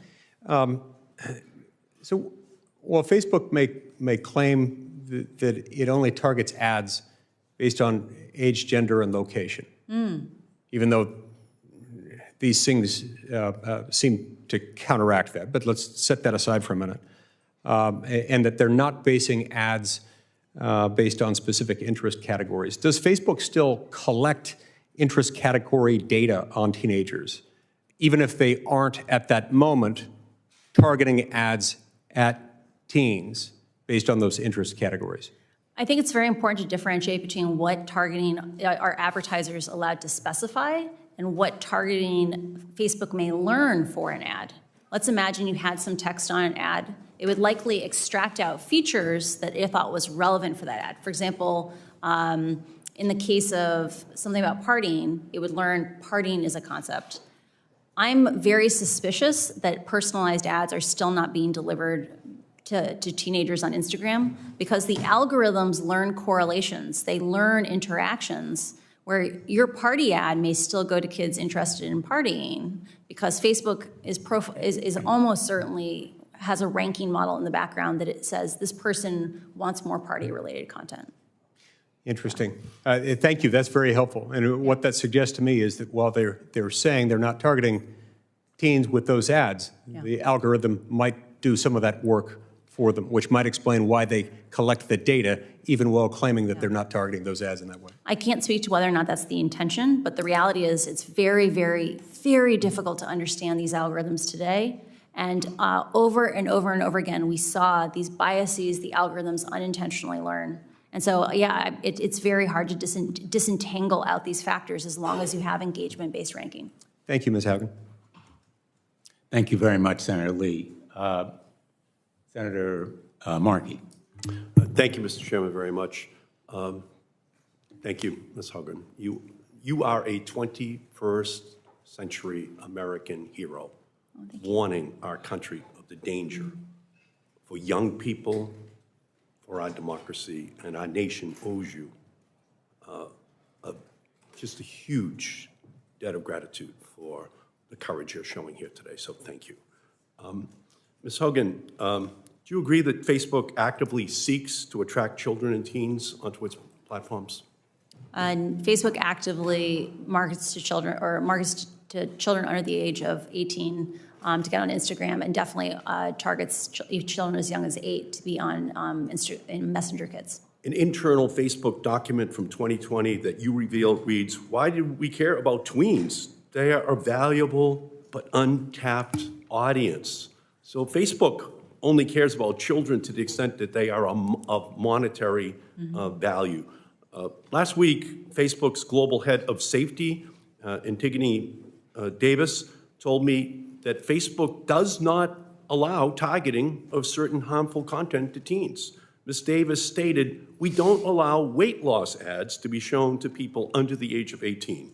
Yet, a recent study found that Facebook permitted targeting of teens as young as 13 with ads that showed a young woman's thin waist promoting websites that glorify anorexia." Ms. Haugen, based on your time at Facebook, do you think Facebook is telling the truth? I think Facebook has focused on scale over safety, and it is likely that they are using artificial intelligence to try to identify harmful ads without allowing the public oversight to see what is the actual effectiveness of those safety systems. You unearthed Facebook's research about its harm to teens. Did you raise this issue with your supervisors? I did not work directly on anything involving teen mental health. This research was freely available to anyone in the company. Ms. Davis testified last week, quote, "We don't allow tobacco ads at all. We don't allow them to children either. We don't allow alcohol ads to minors. However, researchers also found that Facebook does allow targeting of teens with ads on vaping." Ms. Haugen, based on your time at Facebook, do you think Facebook is telling the truth? I do not have context on that issue. I assume that if they are using artificial intelligence to catch those vape ads, unquestionably ads are making its way through. Okay.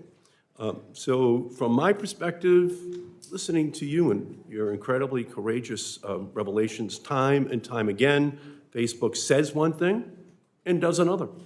Time and time again, Facebook fails to abide by the commitments that they had made. Time and time again, Facebook lies about what they are doing.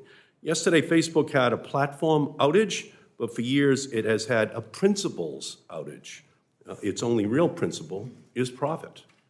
Facebook's platforms are not safe for young people. As you said, Facebook is like big tobacco, enticing young kids with that first cigarette, that first social media account designed to hook kids as users for life. Ms. Haugen, your whistleblowing shows that Facebook uses harmful features that quantify popularity, push manipulative influencer marketing, amplify harmful content to teens. And last week, in this committee, Facebook wouldn't even commit to not using these features on 10-year-olds. Facebook is built on computer codes of misconduct. Senator Blumenthal and I have introduced the Kids Internet Design and Safety Act, the KIDS Act. You have asked us to act as a committee. And Facebook has scores of lobbyists in the city right now coming in right after this hearing to tell us we can't act. And they've been successful for a decade in blocking this committee from acting. So let me ask you a question. The Kids Internet Design and Safety Act, or the KIDS Act, here's what the legislation does. It includes outright bans on children's app features that, one, quantify popularity with likes and follower counts. Promotes that promotes influencer marketing, and 3, that amplifies toxic posts, and that it would prohibit Facebook from using its algorithms to promote toxic posts. Should we pass that legislation? I strongly encourage reforms that push us towards human-scale social media and not computer-driven social media. Those amplification harms are caused by computers choosing what's important to us, not our friends and family. And I encourage any system that children are exposed to not use amplification systems. So you agree that Congress has to enact these special protections for children and teens that stop social media companies from manipulating young users and threatening their well-being, to stop using its algorithm to harm kids. You agree with that? I do believe Congress must act to protect children. And children and teens also need a privacy online Bill of Rights. I'm the author of the Children's Online Privacy Protection Act of 1998. But it's only for kids under 13 because the industry stopped me from making it age 16 in 1998, because it was already their business model. But we need to update that law for the 21st century. Tell me if this should pass. 1, create an online eraser button so that young users can tell websites to delete the data they've collected about them. 2, give young teens under the age of 16 and their parents control of their information. And 3, ban targeted ads to children. I support all those actions. Thank you. And finally, I've also introduced the Algorithmic Justice and Online Platform Transparency Act, which would, 1, open the hood on Facebook and big tech's algorithms so we know how Facebook is using our data to decide what content we see, and 2, ban discriminatory algorithms that harm vulnerable populations online, like showing employment and housing ads to white people, but not to black people in our country. Should Congress pass that bill? Algorithmic bias issues are a major issue for our democracy. During my time at Pinterest, I became very aware of the challenges of, like I mentioned before, it's difficult for us to understand how these algorithms actually act and perform. Facebook is aware of complaints today by people like African Americans saying that Reels doesn't give African Americans the same distribution as white people. And until we have transparency and our ability to confirm ourselves that Facebook's marketing messages are true, we will not have a system that is compatible with democracy. So, I thank Senator Lee. I agree with you and your line of questions. I wrote Facebook asking them to explain that discrepancy, because Facebook, I think, is lying about targeting 13 to 15-year-olds. So here's my message for Mark Zuckerberg. Your time of invading our privacy, promoting toxic content, and preying on children and teens is over.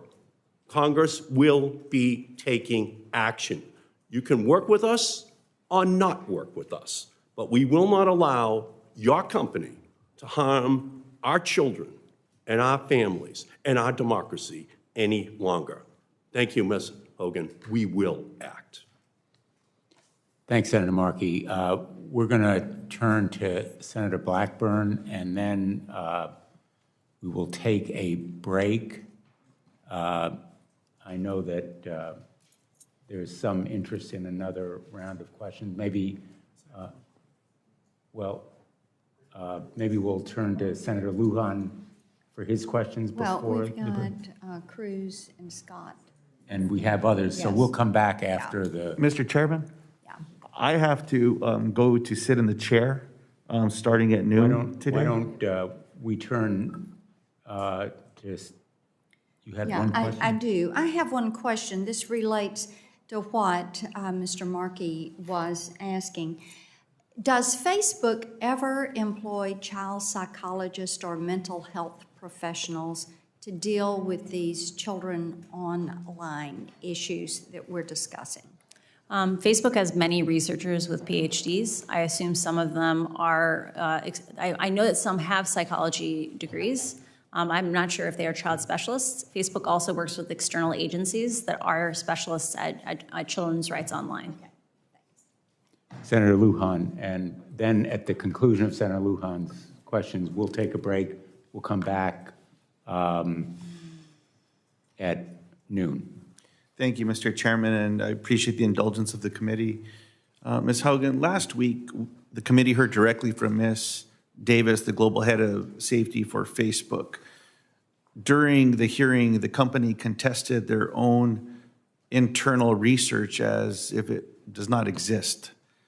Yes or no, does Facebook have internal research indicating that Instagram harms teens, particularly harming perceptions of body image, which disproportionately affects young women? Yes, Facebook has extensive research on the impacts of its products on teenagers, including young women. Thank you for confirming these reports. Last week, I requested Facebook make the basis of this research the data set minus any personally identifiable information available to this committee. Do you believe it is important for transparency and safety that Facebook release the basis of this internal research, the core data set, to allow for independent analysis? I believe it is vitally important for our democracy that we establish mechanisms where Facebook's internal research must be disclosed to the public on a regular basis, and that we need to have privacy-sensitive data sets that allow independent researchers to confirm whether or not Facebook's marketing messages are actually true. Beyond this particular research, should Facebook make its internal primary research not just secondary slide decks of cherry-picked data, but the underlying data public by default? Can this be done in a way that respects user privacy? I believe in collaboration with academics and other researchers that we can develop privacy-conscious ways of exposing radically more data that is available today. It is important for our ability to understand how algorithms work, how Facebook shapes the information we get to see, that we have these data sets be publicly available for scrutiny. Is Facebook capable of making the right decision here on its own, or is regulation needed to create real transparency at Facebook? Until incentives change at Facebook, we should not expect Facebook to change. We need action from Congress. Last week, I asked Ms. Davis about shadow profiles for children on the site, and she answered that no data is ever collected on children under 13 because they are not allowed to make accounts. This tactfully ignores the issue. Facebook knows children use their platform. However, instead of seeing this as a problem to be solved, Facebook views this as a business opportunity. Yes or no, does Facebook conduct research on children under 13, examining the business opportunities of connecting these young children to Facebook's products? I want to emphasize how vital it is that Facebook should have to publish the mechanisms by which it tries to detect these children, because they are on the platform in far greater numbers than anyone is aware. I do believe that, or I am aware that Facebook is doing research on children under the age of 13, and those studies are included in my disclosure. You have shared your concerns about how senior management at Facebook has continuously prioritized revenue over potential user harm and safety. And I have a few questions on Facebook's decision-making. Last week, I asked Ms. Davis, quote, has Facebook ever found a change to its platform would potentially inflict harm on users, but Facebook moved forward because the change would also grow users or increase revenue? Ms. Davis said in response, quote, it's not been my experience at all at Facebook. That's just not how we would approach it. Yes or no, has Facebook ever found a feature on its platform harmed its users, but the feature moved forward because it would also grow users or increase revenue? Facebook likes to paint that these issues are really complicated. There are lots of simple issues. For example, requiring someone to click through on a link before you reshare it. That's not a large imposition, but it does decrease growth a tiny little amount, because in some countries, reshares make up 35% of all the content that people see. Facebook prioritized that content on the system, the reshares, over the impacts to misinformation, hate speech, or violence incitement. Did these decisions ever come from Mark Zuckerberg directly or from other senior management at Facebook? We have a few choice documents that contain notes from briefings with Mark Zuckerberg, where he chose metrics defined by Facebook, like meaningful social interactions over changes that would have significantly decreased misinformation, hate speech, and other inciting content. And this is the reference you shared earlier to Ms. Cantwell, April of 2020. The soft interventions. Facebook appeared to be able to count on the silence of its workforce for a long time, even as it knowingly continued practices and policies that continue to cause and amplify harm. Facebook content moderators have called out, quote, a culture of fear and secrecy within the company that prevented them from speaking out. Is there a culture of fear at Facebook around whistleblowing and external accountability? Facebook has a culture that emphasizes that insularity is the path forward, that if information is shared with the public, it will just be misunderstood. And I believe that relationship has to change. The only way that we will solve these problems is by solving them together, and we will have much better, more democratic solutions if we do it collaboratively than in isolation. And my final question, is there a senior level executive at Facebook, like an inspector general, who's responsible for ensuring complaints from Facebook employees are taken seriously and that employees' legal, ethical, and moral concerns receive consideration with the real possibility of instigating change to company policies? I'm not aware of that role, but the company is large and it may exist.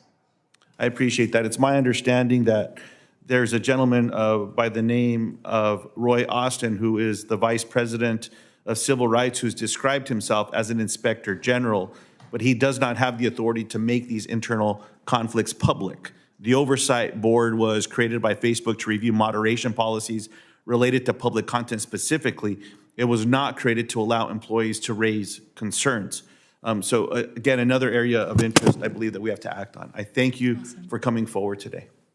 My pleasure. Happy to serve. The committee is in recess.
Ms. Hogan, thank you for your patience.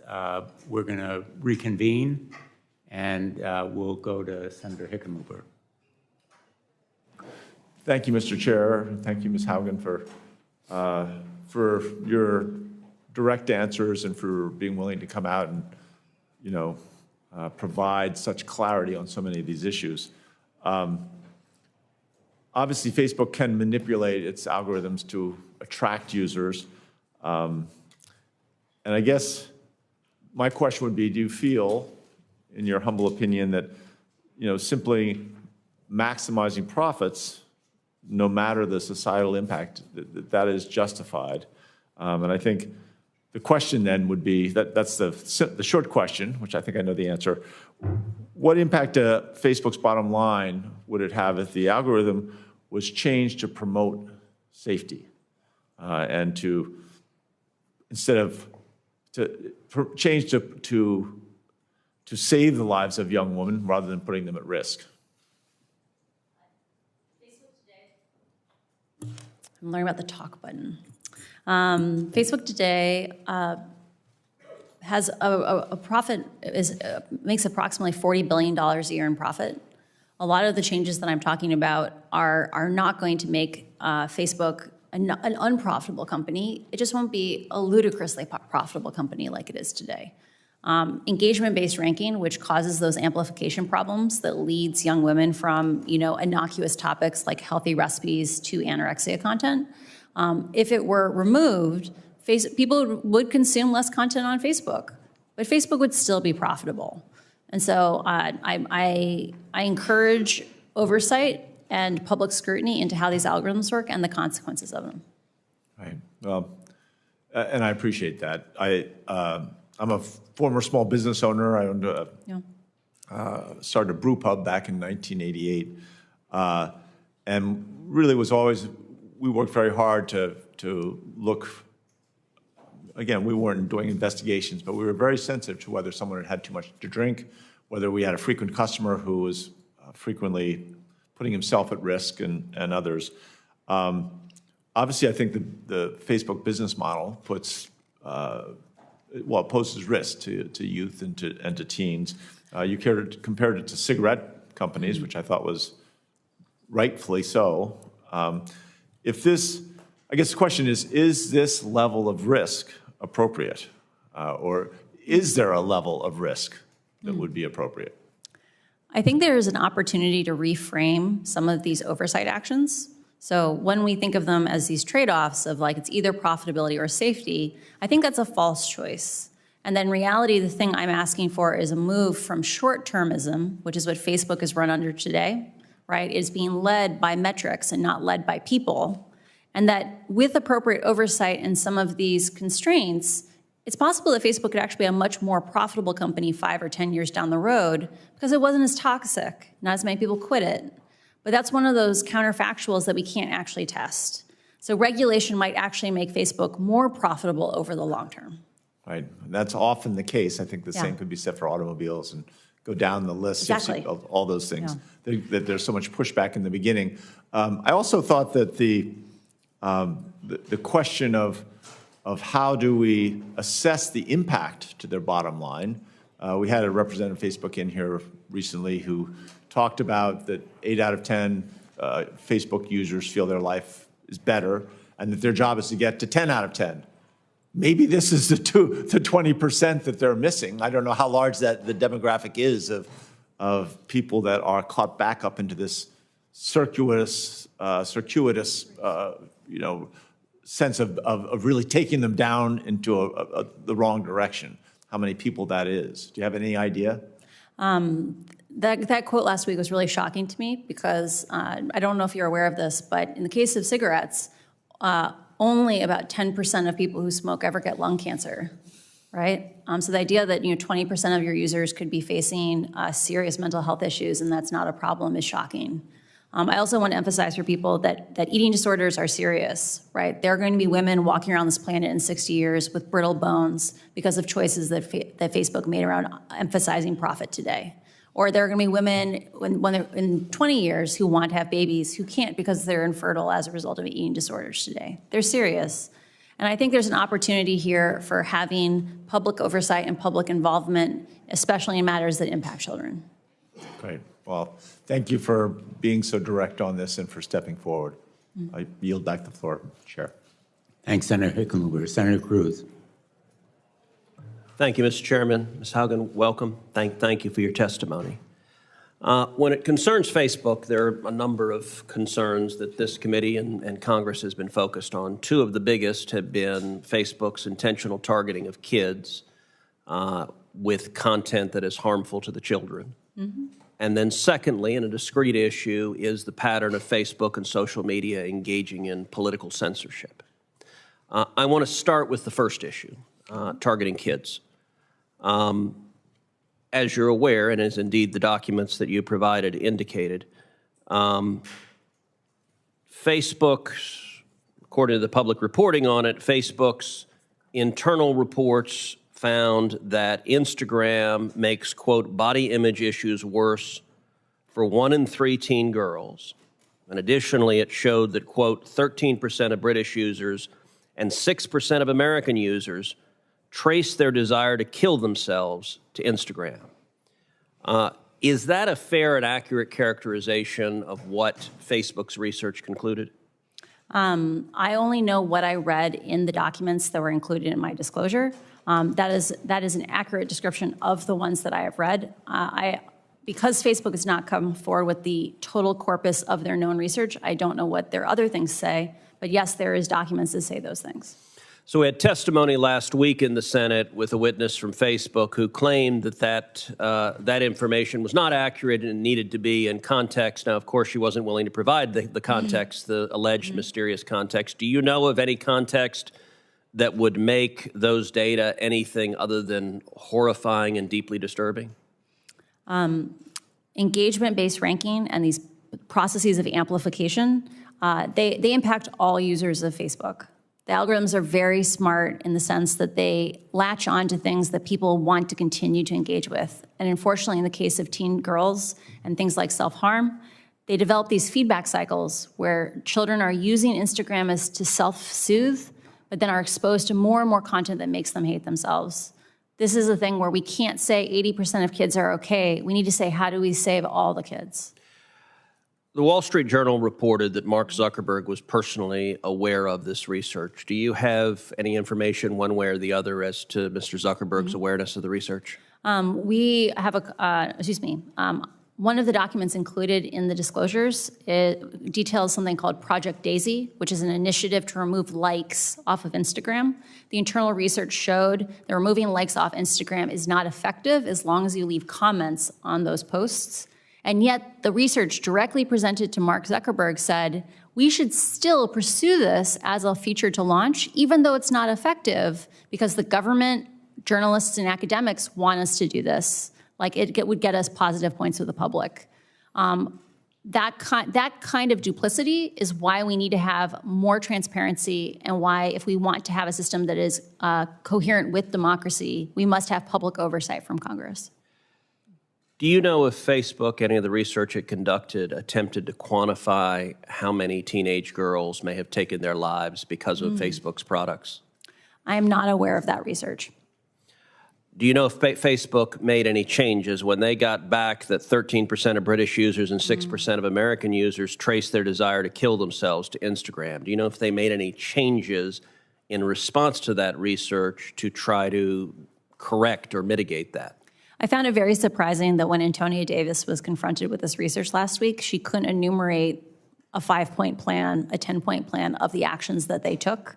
I also find it shocking that once Facebook had this research, it didn't disclose it to the public, because this is the kind of thing that should have oversight from Congress. So when you were at Facebook, were there discussions about how to respond to this research? I did not work directly on issues concerning children. These are just documents that were freely available in the company, so I am not aware of that. Okay. Do you have thoughts as to what kind of changes Facebook could make to reduce or eliminate these harms? You mentioned earlier concerns around free speech. A lot of the things that I advocate for are around changing the mechanisms of amplification, not around picking winners and losers in the marketplace of ideas. The So problems explain what that means. Oh, sure. So like I mentioned before, like how on Twitter, if you have to click through on a link before you reshare it, small actions like that friction don't require picking good ideas and bad ideas. They just make the platform less twitchy, less reactive. And Facebook's internal research says that each one of those small actions dramatically reduces misinformation, hate speech, and violence inciting content on the platform. So, and we're running out of time, but on the second major topic of concern of Facebook, which is censorship, based on what you've seen, are you concerned about political censorship at Facebook and in big tech? I believe you cannot have a system that has as big an impact on society as Facebook does today with as little transparency as it does.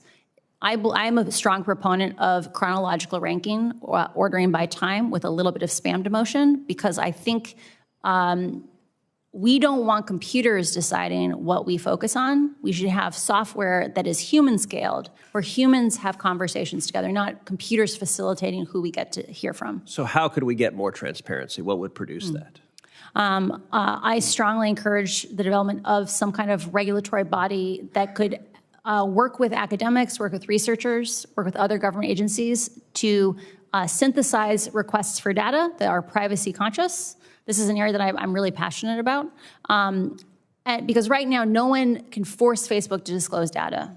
And Facebook has been stonewalling us, or even worse, they gave inaccurate data to researchers, as the scandal recently showed. What data should they turn over? My time's expired, so. For example, even data as simple as what integrity systems exist today and how well do they perform? Like, there are lots and lots of people who Facebook is conveying around the world that Facebook safety systems apply to their language, and those people aren't aware that they're using a raw, original, dangerous version of Facebook. Just basic actions like transparency would make a huge difference. Okay. Thank you. Thanks, Senator Cruz. Senator Loomis. Thank you, Mr. Chairman, and thank you for your testimony. If you were in my seat today instead of your seat, what documents or unanswered questions would you seek from Facebook, especially as it relates to children, but even generally speaking? I think any research regarding what Facebook does problematic use, i.e. the addictiveness of the product, is of vital importance. And anything around what Facebook knows about parents' lack of knowledge about the platform. I only know about the documents that I have seen, right? I did not work on teens or child safety myself. But in the documents that I read, Facebook articulates the idea that parents today are not aware of how dangerous Instagram is. And because they themselves did not live through these experiences, they can't coach their kids on basic safety things. And so at a minimum, Facebook should have to disclose what it knows in that context. Okay, so we're trying to protect individuals' data that they're gathering, have data privacy, but have transparency in the manner in which the data is used. Can we bridge that gap? Imagine, I think reasonable people can have a conversation on how many people need to see a piece of content before it's not really private. Like if 100,000 people see something, is it private? If 25,000 people see it, is it private? Just disclosing the most popular content on the platform, including statistics around what factors went into the promotion of that content, would cause radically more transparency than we have today on how Facebook chooses what we get to focus on, how they shape our reality.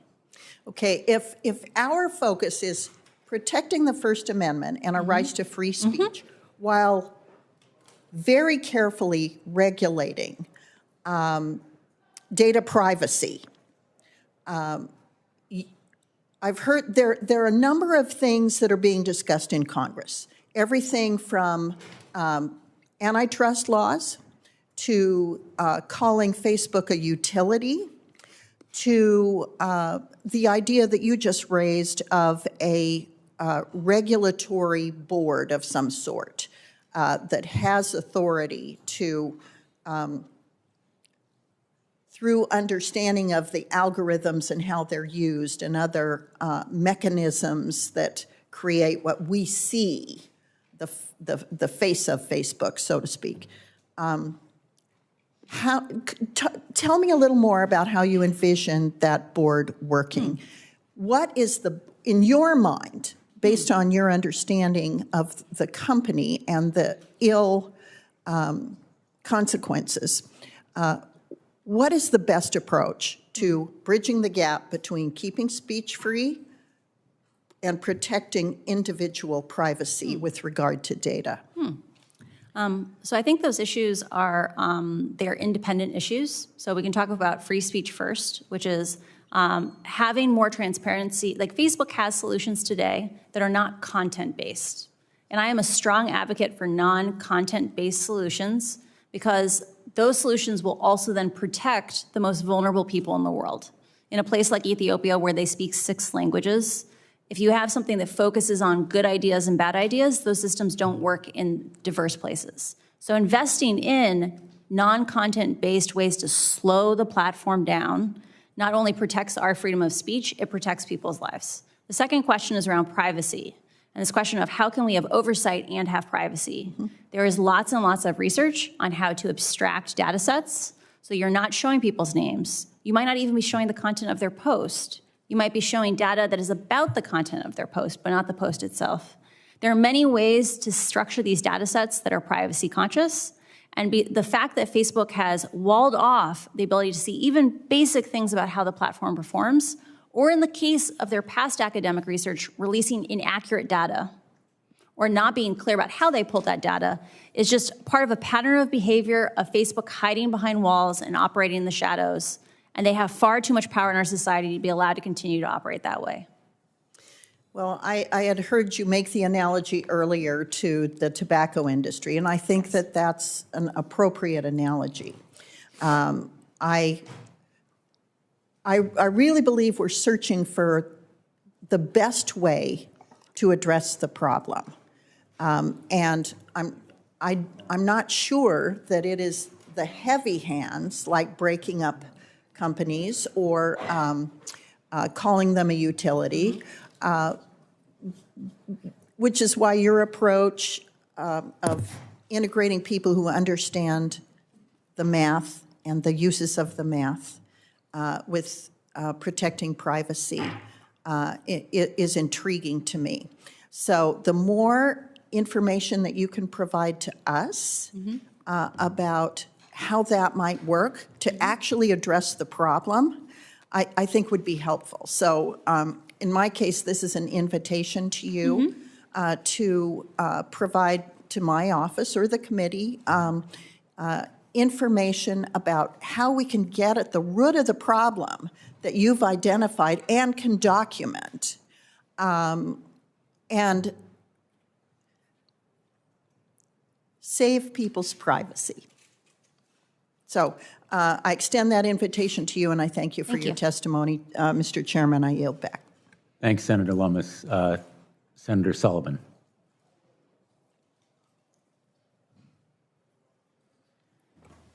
Thank you, Mr. Chairman, and I want to thank our witness here. It's been a good hearing. A lot of information has been learned, particularly on the issue of how this is impacting our kids. I think we're going to look back 20 years from now, and all of us are going to be like, what in the hell were we thinking? When we recognize the damage that it's done to a generation of kids. Do you agree with that, Ms. Haugen? When Facebook has made statements in the past about how much benefit Instagram is providing to kids' mental health, like kids are connecting who were once alone, what I'm so surprised about that is if Instagram is such a positive force, have we seen a golden age of teenage mental health in the last 10 years? Yeah. No, we've seen the opposite, right? We've seen escalating rates of suicide and depression amongst teenagers. And do you think those rates are at least in part driven by the social media phenomenon? There is a broad swath of research that supports the idea that usage of social media amplifies the risk for these mental health harms. So right now, and this hearing is helping illuminate it, we are seeing... And Facebook's own research shows that. Right? Yeah. Say that again, that's important. And Facebook's own research shows that. Right, the kids are saying, I am unhappy when I use Instagram and I can't stop. that if I leave, I'm afraid I'll be ostracized. Right. And that's so sad. So they know that. That's what their research shows. So what do you think drives them to, I had this discussion with the witness last week, and I said, well, you know, I think they called it their timeout or stop. I said, but isn't that incompatible with your business model? Because your business model is more time online, more eyeballs online. Isn't that the fundamental elements of their business model? Facebook has had both an interesting opportunity and a hard challenge from being a closed system. So they have had the opportunity to hide their problems. And like often people do when they can hide their problems, they get in over their heads. And I think Facebook needs an opportunity to have Congress step in and say, guess what? You don't have to struggle by yourself anymore. You don't have to hide these things from us. You don't have to pretend they're not problems. You can declare moral bankruptcy, and we can figure out how to fix these things together. Because we solve problems together, we don't solve them alone. And by moral bankruptcy, one of the things, and I appreciate the phrase that the chairman and you've been using, is one of those elements, which is they know this is a problem. They know it's actually impacting negatively the mental health of the most precious assets we have in America, our youth, our kids. I have 3 daughters. They know that that is happening, and yet the moral bankruptcy, from your perspective, is the continuation of this simply because that's how they make money? I phrase it slightly differently. We have financial bankruptcy because we value people's lives more than we value money, right? The people get in over their heads and they need a process where they admit they did something wrong, but we have a mechanism where we forgive them and we have a way for them to move forward. Facebook is stuck in a feedback loop that they cannot get out of. They have been hiding this information because they feel trapped, right? Like they would have come forward if they had solutions to these things. They need to admit they did something wrong and that they need help to solve these problems. And that's what moral bankruptcy is. Let me ask, I'm going to switch gears here, and this is, what's your current position right now in terms of its disinformation and counterespionage? My last role at Facebook was in counterespionage. I'm sorry, your last role, okay. Yeah. So one of the things, this is a very different topic, and I only got a minute or so left, but right now is Facebook, I know Facebook is not allowed in countries like China, but do they provide platforms for authoritarian or terrorist-based leaders like the Ayatollahs in Iran, that's the largest state sponsor of terrorism in the world, or the Taliban, or Xi Jinping, in my view, our biggest rival for this century, a communist party dictator who's trying to export his authoritarian model around the world. Do they provide a platform for those kind of leaders who, in my view, clearly don't hold America's interests in mind? Does Facebook provide that platform? During my time working with the Threat Intelligence Org, so I was a product manager supporting the counter-espionage team. My team directly worked on tracking Chinese participation on the platform, surveilling, say, Uyghur populations in places around the world, that you could actually find the Chinese based on them doing these kinds of things. So Facebook, I'm sorry. We also saw active participation of, say, the Iran government doing espionage on other state actors. So this is definitely a thing that is happening, and I believe Facebook's consistent understaffing of the counter-espionage, information operations, and counterterrorism teams is a national security issue, and I'm speaking to other parts of Congress about that. So you are saying, in essence, that the platform, whether Facebook knows it or not, is being utilized by some of our adversaries in a way that helps push and promote their interests at the expense of America's? Yes, Facebook's so very aware that this is happening on the platform. And I believe the fact that Congress doesn't get a report of exactly how many people are working on these things internally is unacceptable, because you have a right to keep the American people safe. Great. Thank you very much.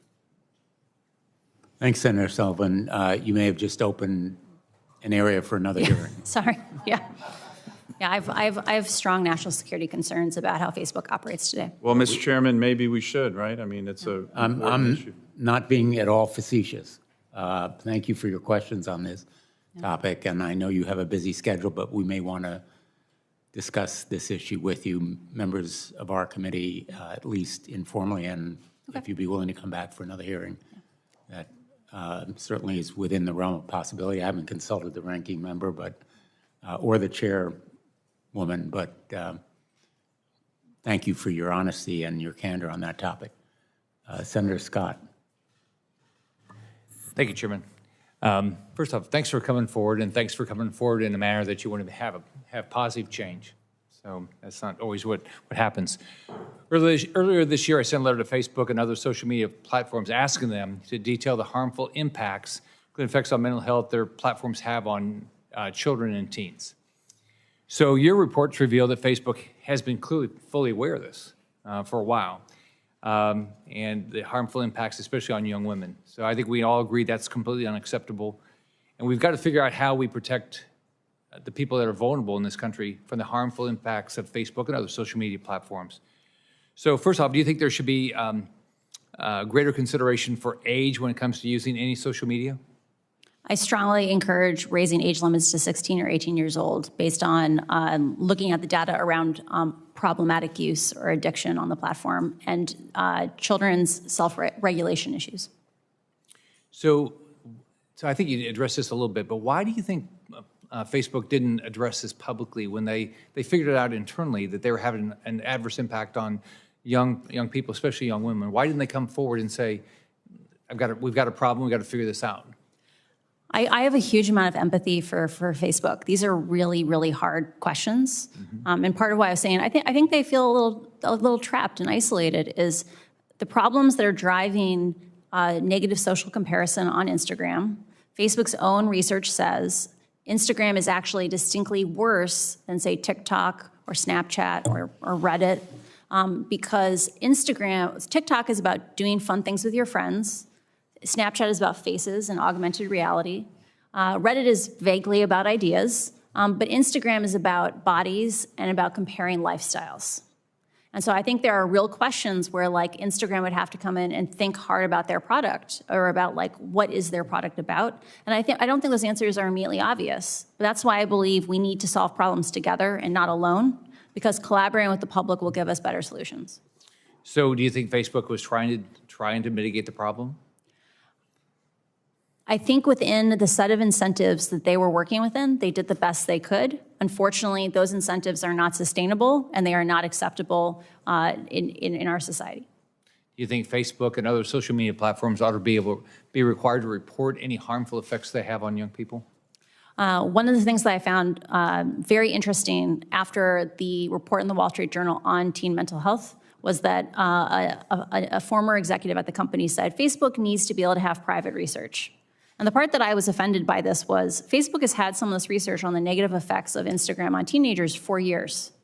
I strongly support the idea that Facebook should have a year, maybe 18 months to have private research. But given that they are the only people in the world who can do this kind of research, that the public never gets to do it, they shouldn't be allowed to keep secrets when people's lives are on the line.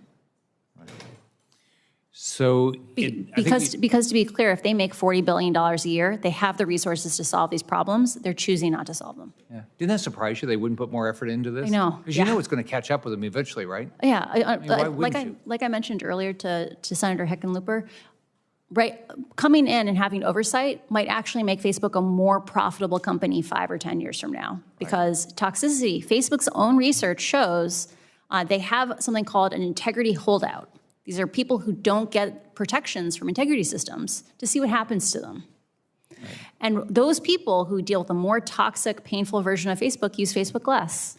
And so one could reason a kinder, friendlier, more collaborative Facebook might actually have more users 5 years from now. So it's in everyone's interest. Do you think, I've got a bill, and there's a lot of bills that I think we've all talked about, but mine is called the Data Act. It's going to require express consent from users for large platforms to use algorithms on somebody. You agree with that? Shouldn't we consent before they get to take everything about us and go sell it? Pick how they send things to us? For selling personal data, that is an issue that I believe people should have substantially more control over. Most people are not well informed on what the personal costs of having their data sold are. And so I worry about pushing that choice back on individual consumers. In terms of should people consent to working with algorithms, I I worry that if Facebook is allowed to give users the choice of, do you want an engagement-based newsfeed or do you want a chronological newsfeed, like ordered by time, maybe a little spam demotion, that people will choose the more addictive option, that engagement-based ranking, even if it is leading their daughters to eating disorders. All right. Thank you. Thanks, Senator Scott. I think we have concluded the first round, unless we're missing someone who is online and not hearing anyone. Let's go to the second round. Thank you again for your patience. I know you have a hard stop, I think, at 1:30, so we'll be respectful of that limitation. And I'll begin by asking a few questions. First, let me say, Senator Klobuchar very aptly raised with you the principal obstacle to our achieving legislative reform in the past, which is the tons of money spent on lobbyists and other kinds of influence peddling, to use a pejorative word, that is so evident here in the United States Congress. Some of it's dark money, some of it is very overt, but I guess the point I'd like to make to you personally is that your being here really sends a profound message to our nation that one person can really make a difference. One person standing up, speaking out, can overcome a lot of those obstacles for us. And you have crystallized, in a way, our consciousness here. You have been a catalyst, I think, for change in a way that we haven't seen. And I've been working on these issues for 10, 15 years. And you have raised awareness in a way that I think is very unique. So thank you not only for your risk-taking and your courage and strength in standing up, but also for the effect that it has had. And I also want to make another point, and you can tell me whether I'm correct or not. I think there are other whistleblowers out there. I think there are other truth tellers in the tech world who want to come forward. And I think you're leading by example. I think you are showing them that there's a path to make this industry more responsible and more caring about kids and about the nature of our public discourse generally and about the strength of our democracy. And I think you have given them a boost, those whistleblowers out there, in potentially coming forward. I think that's tremendously important. And I think also, and again, you can tell me if I'm wrong, there are a lot of people in Facebook who are cheering for you because there are public reports, and I know of some of my friends in this world who tell me that there are people who are working for Facebook who wish they had the opportunity and the courage to come forward as you have done, because they feel a lot of reservations about the way that Facebook has used the platform, used algorithms, used content, and pushed it on kids in this way. So those are sort of hypotheses that I hope you can confirm. And I also would like to ask you, because a lot of parents are watching right now. So you've advised us on what you think we should do, the reforms, some of them that you think we should adopt, stronger oversight, authorized by Congress, better disclosure, because right now, Facebook essentially is a black box for most of America.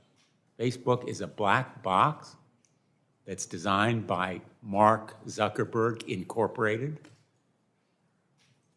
Mark Zuckerberg and his immediate coterie, and the buck stops with him.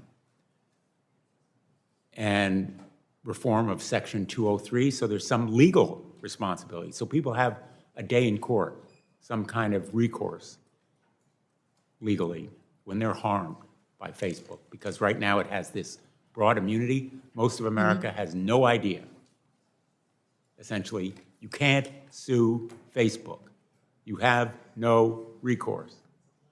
Most America doesn't know about Section 230, and if you pushed a lot of members of Congress, they wouldn't know either.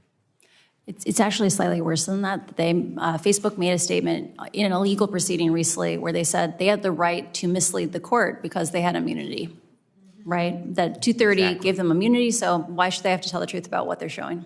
Which is kind of contempt. Shocking. Well, it is shocking to a lawyer, Yeah. which some of us are. It's also utter disregard and contempt for the rule of law and for the very legal structure that gives them that kind of protection. So it's kind of a new low in corporate conduct, at least in court. So you've provided us with some of the reforms that you think are important, and I think that the oversight goes a long way because it in turn would make public a lot of what is going on in this black box. But for now,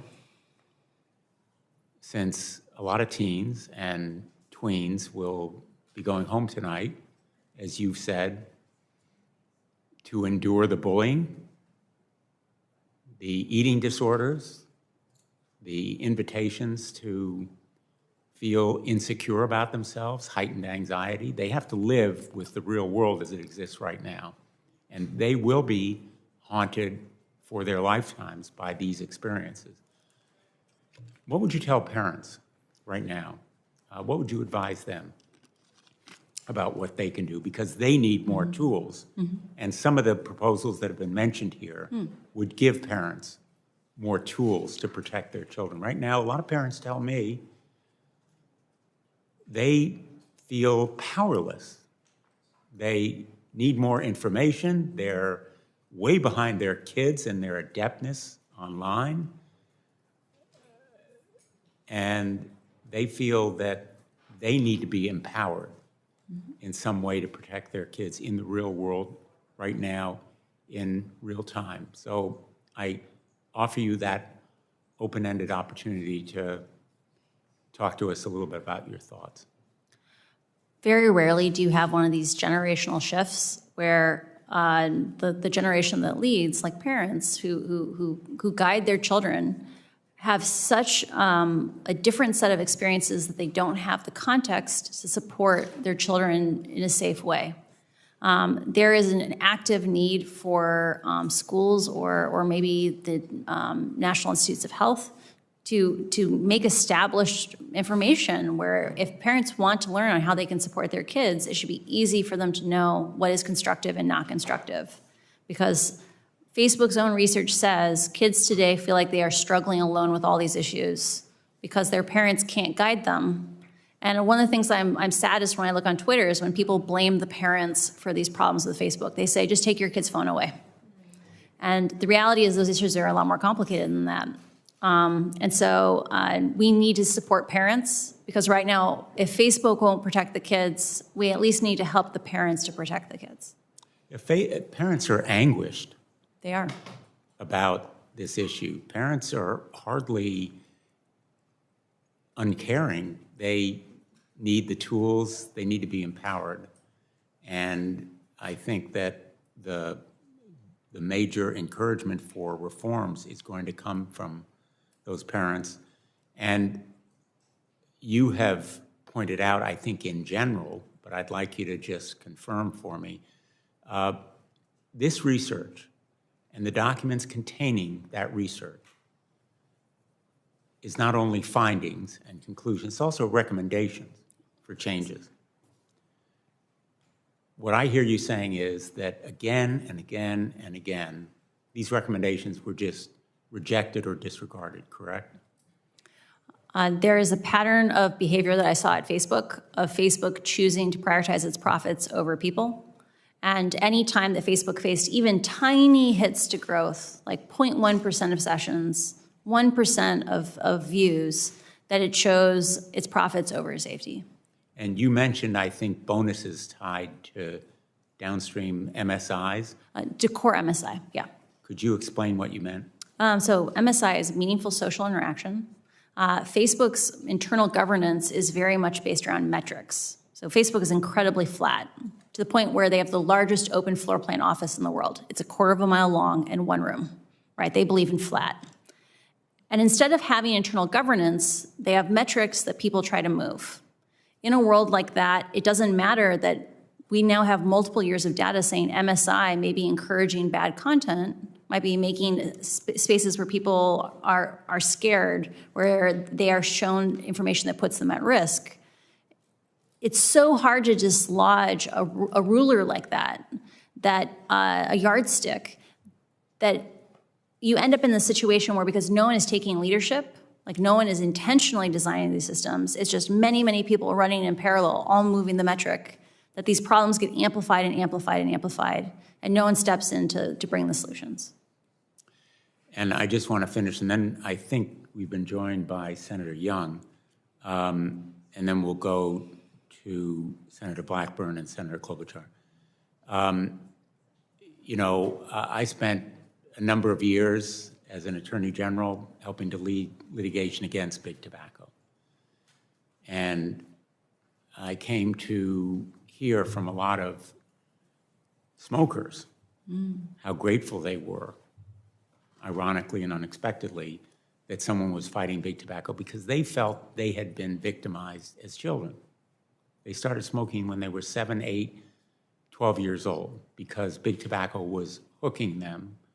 And as we developed the research, very methodically and purposefully addicting them at that early age, when they believed that they would make themselves more popular, that they would be cool and hip if they began smoking. And then nicotine hooked them. Now, physiologically, nicotine has addictive properties.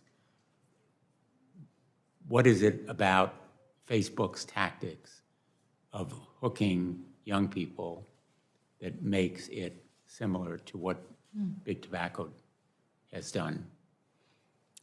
Facebook's own research about Instagram contains quotes from kids saying, I feel bad when I use Instagram, but I also feel like I can't stop, right? I know that the more time I spend on this, the worse I feel, but like I just can't, like that they want the next click, they want the next like, the dopamine, the little hits all the time. And I feel a lot of pain for those kids, right? Like they say they fear being ostracized if they step away from the platform. So imagine you're in this situation, you're in this relationship where every time you open the app, it makes you feel worse, but you also fear isolation if you don't. I think there's a huge opportunity here to make social media that makes kids feel good, not feel bad, and that we have an obligation to our youth to make sure that they're safe online. Thank you. Senator Young?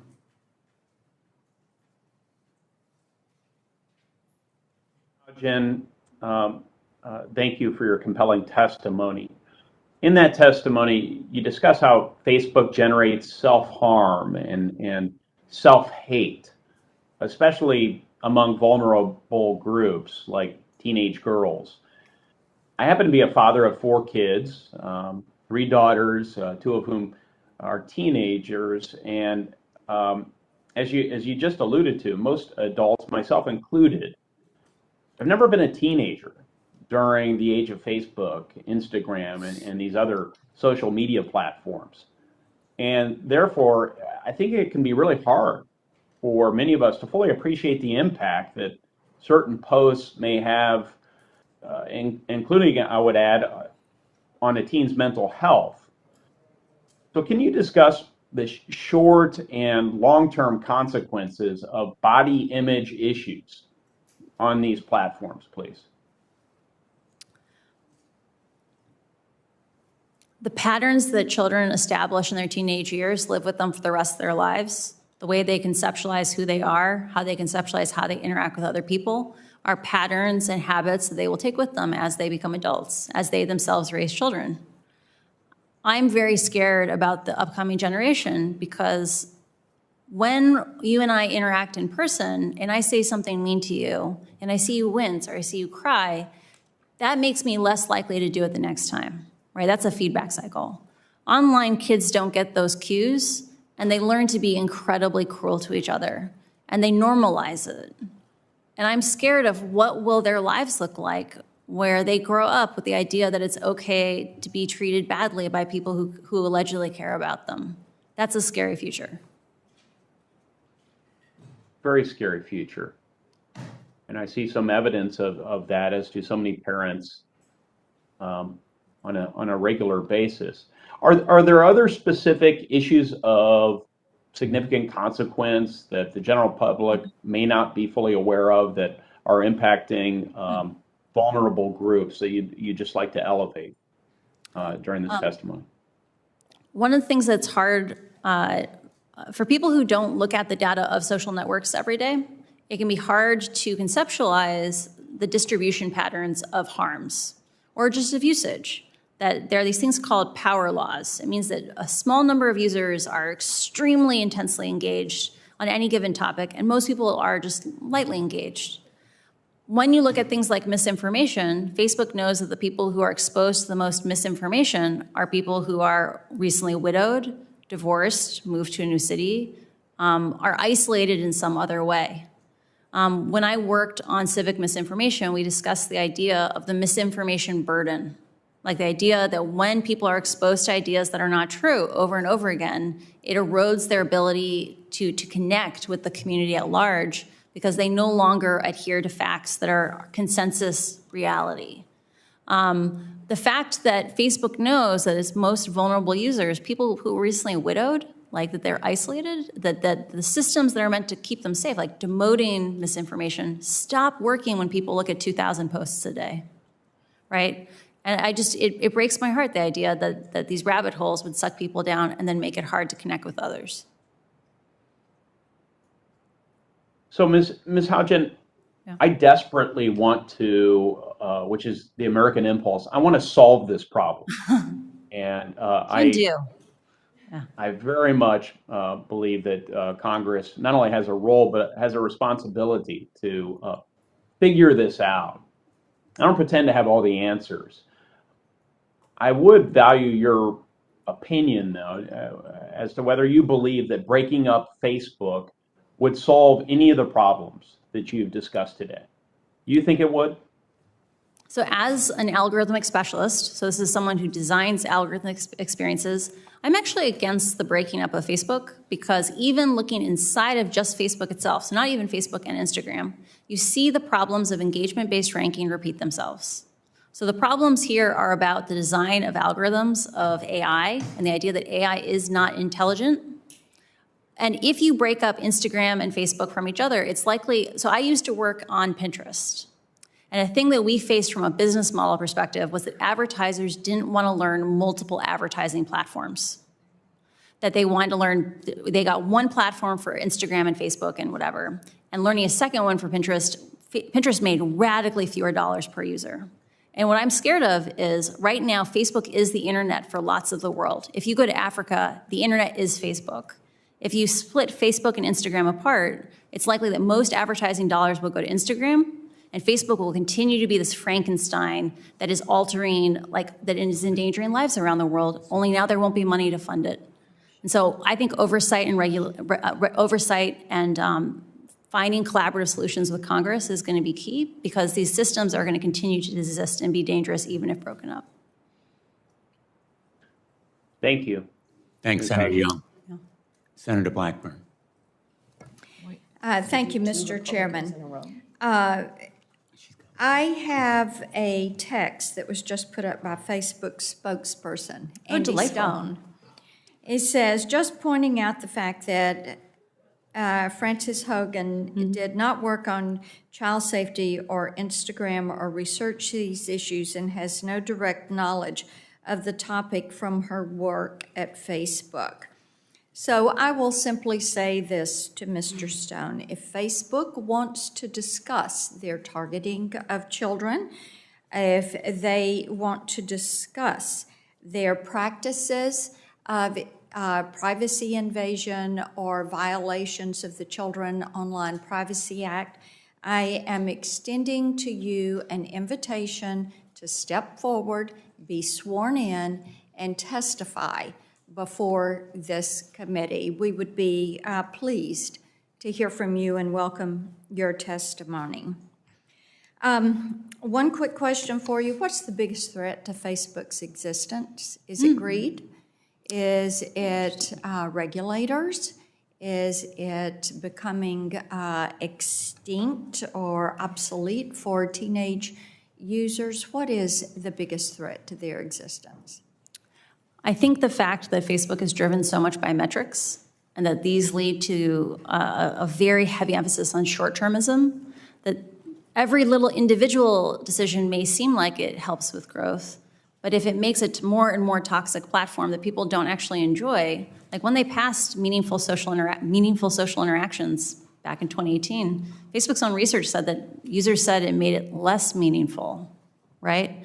I think this aggregated set of short-term decisions endangers Facebook's future. Okay. But sometimes we need to pull it away from business as usual, help it write new rules if we want it to be successful in the future. So they can't see the forest for the trees. Yes, yes. Very well put. Thank you. And I know Senator Klobuchar is waiting, so I'll yield my time back, and I thank you. Thanks, Senator Blackburn. Thank you very much, and thank you to both of you for your leadership. And all three of us are on the Judiciary Committee, so we're also working on a host of other issues, including the App Store issues, which is unrelated to Facebook, actually, including issues relating to dominant platforms when they promote their own content or engage in exclusionary conduct, which I know is not our topic today. I see the thumbs up from you, Ms. Haugen, which I appreciate. And I think this idea of establishing some rules of the road for these tech platforms goes beyond the kid protection that we so dearly need to do. And I just want to make sure you agree with me on that. Totally. I was shocked when I saw the New York Times story a couple of weeks ago about Facebook using its own platform to promote positive news about itself. I was like, wow. I knew you shaped our reality. I wasn't aware it was that much. Right. And that's a lot of the work that we're doing over there. So I want to get to something Senator Young was talking about, misinformation. And Senator Lujan and I have put together an exception, actually, to the 230 immunity when it comes to vaccine misinformation in the middle of a public health crisis. Last week, YouTube announced it was swiftly banning all anti-vaccine misinformation. And I've long called on Facebook to take similar steps. They've taken some steps. But do you think they can remove this content? And do they put sufficient gotten the vaccines? It's because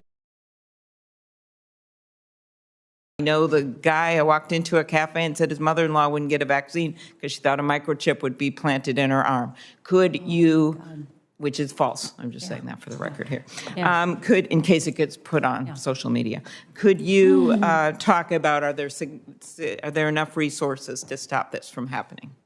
I do not believe Facebook, as currently structured, has the capability to stop vaccine misinformation because they overly reliant on artificial intelligence systems that they themselves say will likely never get more than 10 to 20% of content. There you go. And yet it's a company that, the cap over $1 trillion, one of the world's biggest companies that we've ever known. And that's what really bothers me. Here, Senator Lujan and I also have pointed out the issue with content moderators. Does Facebook have enough content moderations for content in Spanish and other languages besides English? One of the things that was disclosed, we have documentation that shows how much operational investment there was by different languages, and it showed a consistent pattern of underinvestment in languages that are not English. I am deeply concerned about Facebook's ability to operate in a safe way in languages beyond maybe the top 20 in the world. Okay, thank you. We go back to eating disorders. Today you've said that you have documents indicating Facebook is doing studies on kids under 13, even though technically no kids under 13 are permitted on the platform. the potential for eating disorder content to be shown to these children raises serious concerns. Senator Blumenthal's been working on this. I've long been focused on this eating disorder issue, given the mortality rates. Are you aware of studies Facebook has conducted about whether kids under 13 on the platform are nudged towards content related to eating disorders or unhealthy diet practices? CNN also did investigation on this front. I have not seen specific studies regarding eating disorders in under the age of 13, but I have seen research that indicates that they are aware that teenagers coach tweens who are on the platform to not reveal too much, to not post too often, and that they have categorized that as a myth that you can't be authentic on the platform, and that the marketing team should try to advertise to teenagers to stop coaching tweens that way. I believe we've shared that document with Congress already. Exactly. Well, thank you, and we'll be looking more. Speaking of the research issue, Facebook has tried to downplay the internal research that was done, saying it was unreliable. It seems to me that they're trying to mislead us there. The research was extensive, surveying hundreds of thousands of people traveling around the world to interview users. In your view, are the internal researchers at Facebook who examine how users are affected by the platform, is their work thorough? Are they experienced? Is it fair for Facebook to throw them under the bus? Facebook has one of the top-ranked research programs in the tech industry. Like, they've invested more in it than I believe any other social media platform. And some of the biggest heroes inside the company are the researchers, because they are boldly asking real questions and being willing to say awkward truths. The fact that Facebook is throwing them under the bus, I think, is unacceptable. And I just want the researchers to know that I stand with them and that I see them. Or maybe we should say, as the name of one book, The Ugly Truth. Yeah. What about Facebook blocking researchers at NYU from accessing the platform? Does that concern you? These are outside researchers. I am deeply concerned. So for context, for those who are not familiar with this research, there are researchers at NYU who, because Facebook does not publish enough data on political advertisements or how they are distributed, these are advertisements that influence our democracy and how it operates. They created a plugin that allowed people to opt in, to volunteer, to help collect this data collectively, and Facebook lashed out at them and even banned some of their individual accounts. The fact that Facebook is so scared of even basic transparency that it goes out of its way to block researchers who are asking awkward questions shows you the need for congressional oversight and why we need to do federal research and federal regulations on this. Very good. Thank you. Thank you for your work. Thanks, Senator Klobuchar. Senator Markey. Thank you. Thank you, Mr. Chairman. Thank you for your incredible leadership on this issue. As early as 2012, Facebook has wanted to allow children under the age of 12 to use its platform. At that time, in 2012, I wrote a letter to Facebook asking questions about what data it planned to collect and whether the company intended to serve targeted ads at children. Now, here we are 9 years later, debating the very same issues. Today, Ms. Haugen, you've made it abundantly clear why Facebook wants to bring more children onto the platform. It's to hook them early, just like cigarettes, so that they become lifelong users, so Facebook's profits increase. Yet, we should also ask why in the last 9 years has the company not launched Facebook for Kids or Instagram for Kids? After all, from the testimony here today, Facebook appears to act without regard to any moral code or any conscience, or instead puts profit above people, profit above all else. The reason why Facebook hasn't officially permitted kids 12 and under to use its platform is because the Child Online Privacy Protection Act of 1998, that I'm the author of, exists. Because there is a privacy law on the books, which I authored, that gives the Federal Trade Commission regulatory power to stop websites and social media companies from invading the privacy of our children, 12 and under. That's why we need to expand the Child Online Privacy Protection Act. That's why we need to pass the KIDS Act that Senator Blumenthal and I have introduced, and why we need an Algorithmic Justice Act to pass, because the absence of regulation leads to harming teens, stoking division, damaging our democracy. That's what you've told us today. So, Ms. Haugen, I want you to come back to the protections that you are calling on us to enact. This isn't complicated. We're going to be told online all day with these paid Facebook people, oh, Congress can't act. They're not experts. It's too complicated for Congress. Just get out of the way. You're not experts. Well, this isn't complicated. Facebook and its big tech lobbyists are blocking my bills to protect kids because it would cost them money. That's how complicated it is. So let's start with the Kids Act that Senator Blumenthal and I that would ban influencer marketing to kids. Today's popular influencers peddle products while they flaunt their lavish lifestyles to young users. Can you explain how allowing influencer marketing to teens and children makes Facebook more money?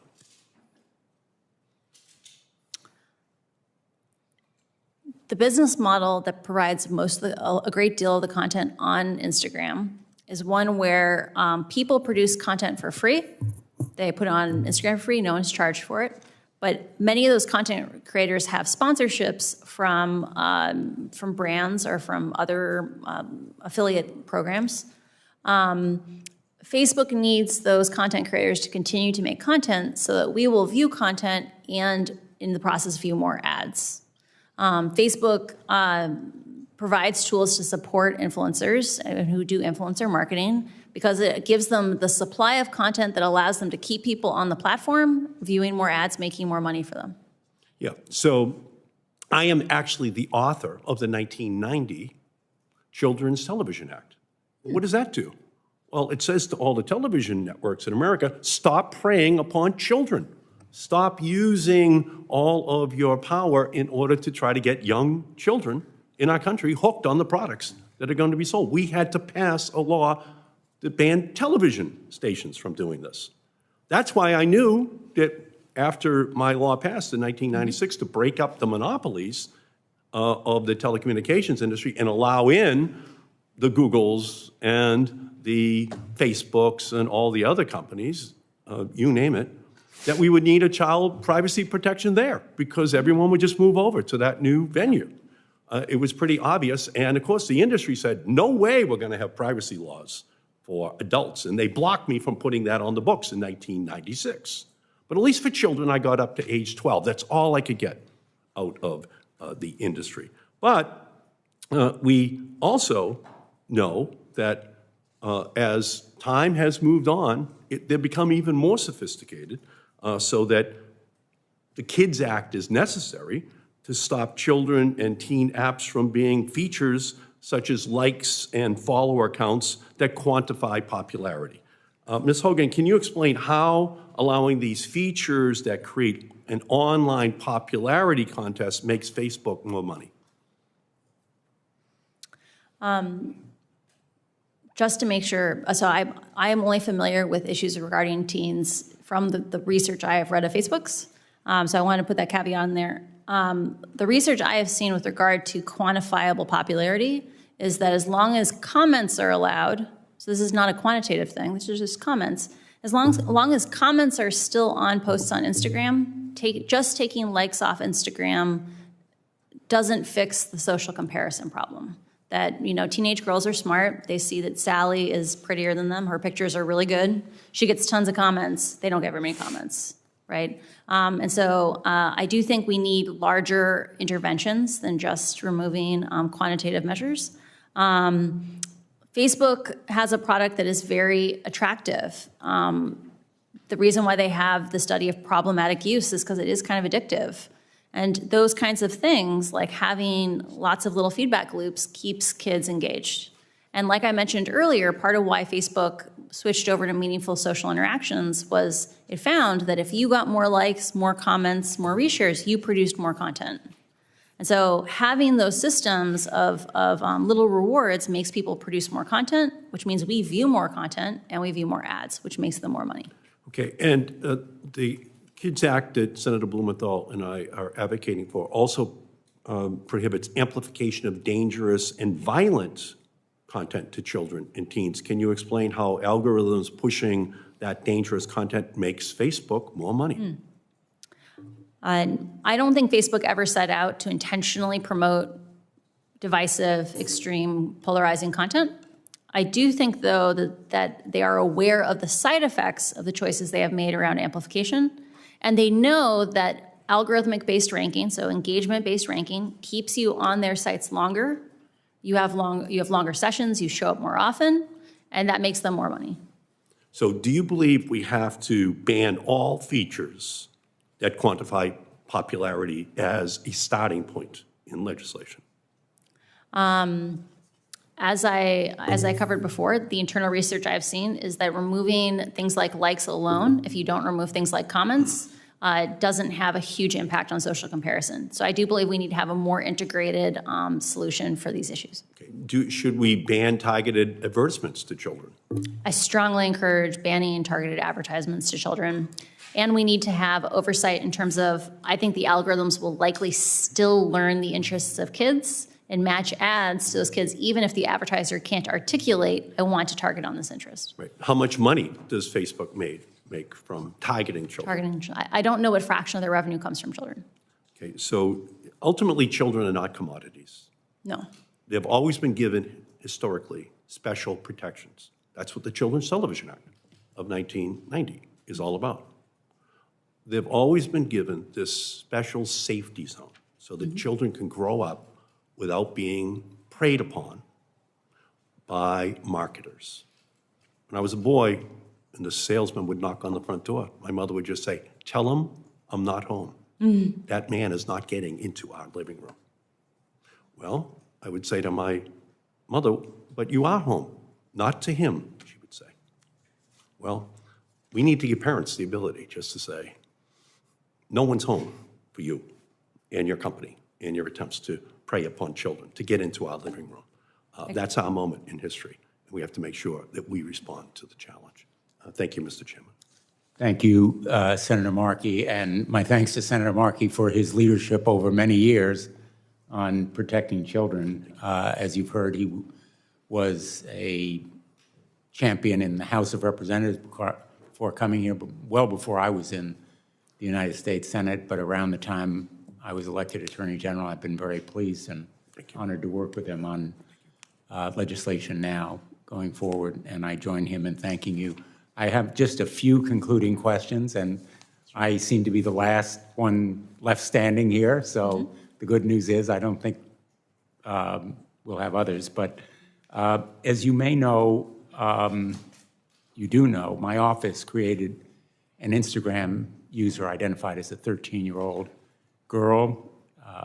She followed a few easily identifiable accounts on weight loss, dieting, eating disorders, and she was deluged, literally, within a day of content pushed to her by algorithms that, in effect, promoted self-injury and eating disorders. Are you surprised by that fact? I'm not surprised by that fact. Facebook has internal research where they have done even more gentle versions of that experiment, where they have started from things like interest in healthy recipes, so not even extreme dieting. And because of the nature of engagement-based ranking and amplification of interests, that imaginary user was pushed, or that real account was pushed towards extreme dieting and pro-anorexia content very rapidly. And that's the algorithm. That's the algorithm. That algorithm could be changed. The algorithm definitely could be changed. I have firsthand experience from having worked at Pinterest. Pinterest used to be an application that was heavily based just on you follow certain people's pins, and those are put into your feed. And over time, it grew to be much, much more heavily based on recommendations, that the algorithm would figure out, what are you interested in? You can have wonderful experiences that are based on human interactions. So these are human scale technologies, not computers choosing what we focus on. So the average parent listening here, worried about their daughter or son being deluged with these kinds of content, would want that kind of algorithm changed, I would think, and would welcome the oversight that you're recommending. I believe parents deserve more options and more choices, and today they don't know even what they could be asking for. I just received by text, literally about 15 minutes ago, a message from someone in Connecticut, and I'm going to read it to you. It's from a dad. I'm in tears right now watching your interaction with Frances Haugen. My 15-year-old daughter loved her body at 14, was on Instagram constantly, and maybe posting too much. Suddenly she started hating her body dysmorphia, now anorexia, and was in deep, deep trouble before we found treatment. I fear she'll never be the same. I'm brokenhearted. I think people tend to lose sight of the real-world impact here. And I think that's the reason that you're here. I'd just like to invite you, if you have any words to those other employees at big tech, the workers who may be troubled by the misconduct or unethical conduct that they see, what you would tell them. We live in a pattern that we have seen throughout time with regard to technologies is that humans are very crafty people. Like we find interesting solutions, but we often get out over our skis, right? We develop things that are of a larger scale than we really know how to handle. And what we have done in the past is when we see this happen, we take a step back and we find institutions and we find frameworks for doing these things in a safe way. We live in a moment where whistleblowers are very important because these technological systems are walled off. They are very complicated. They're things that you need to be a specialist to really understand the consequences of. And the fact that we've been having the exact same kinds of false choice discussions about what to do about Facebook, is it about privacy or oversight? Is it about censorship or safety?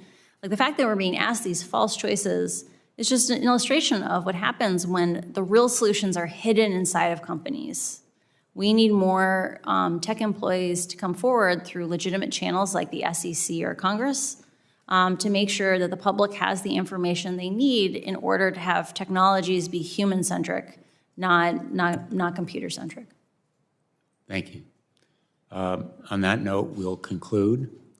Thank you for an extraordinary testimony. I think that anybody watching would be impressed and much better informed. And you've done America a real public service, I think. Thank you. The record will remain open for for 2 weeks. Any senators who want to submit questions for the record should do so by October 19th.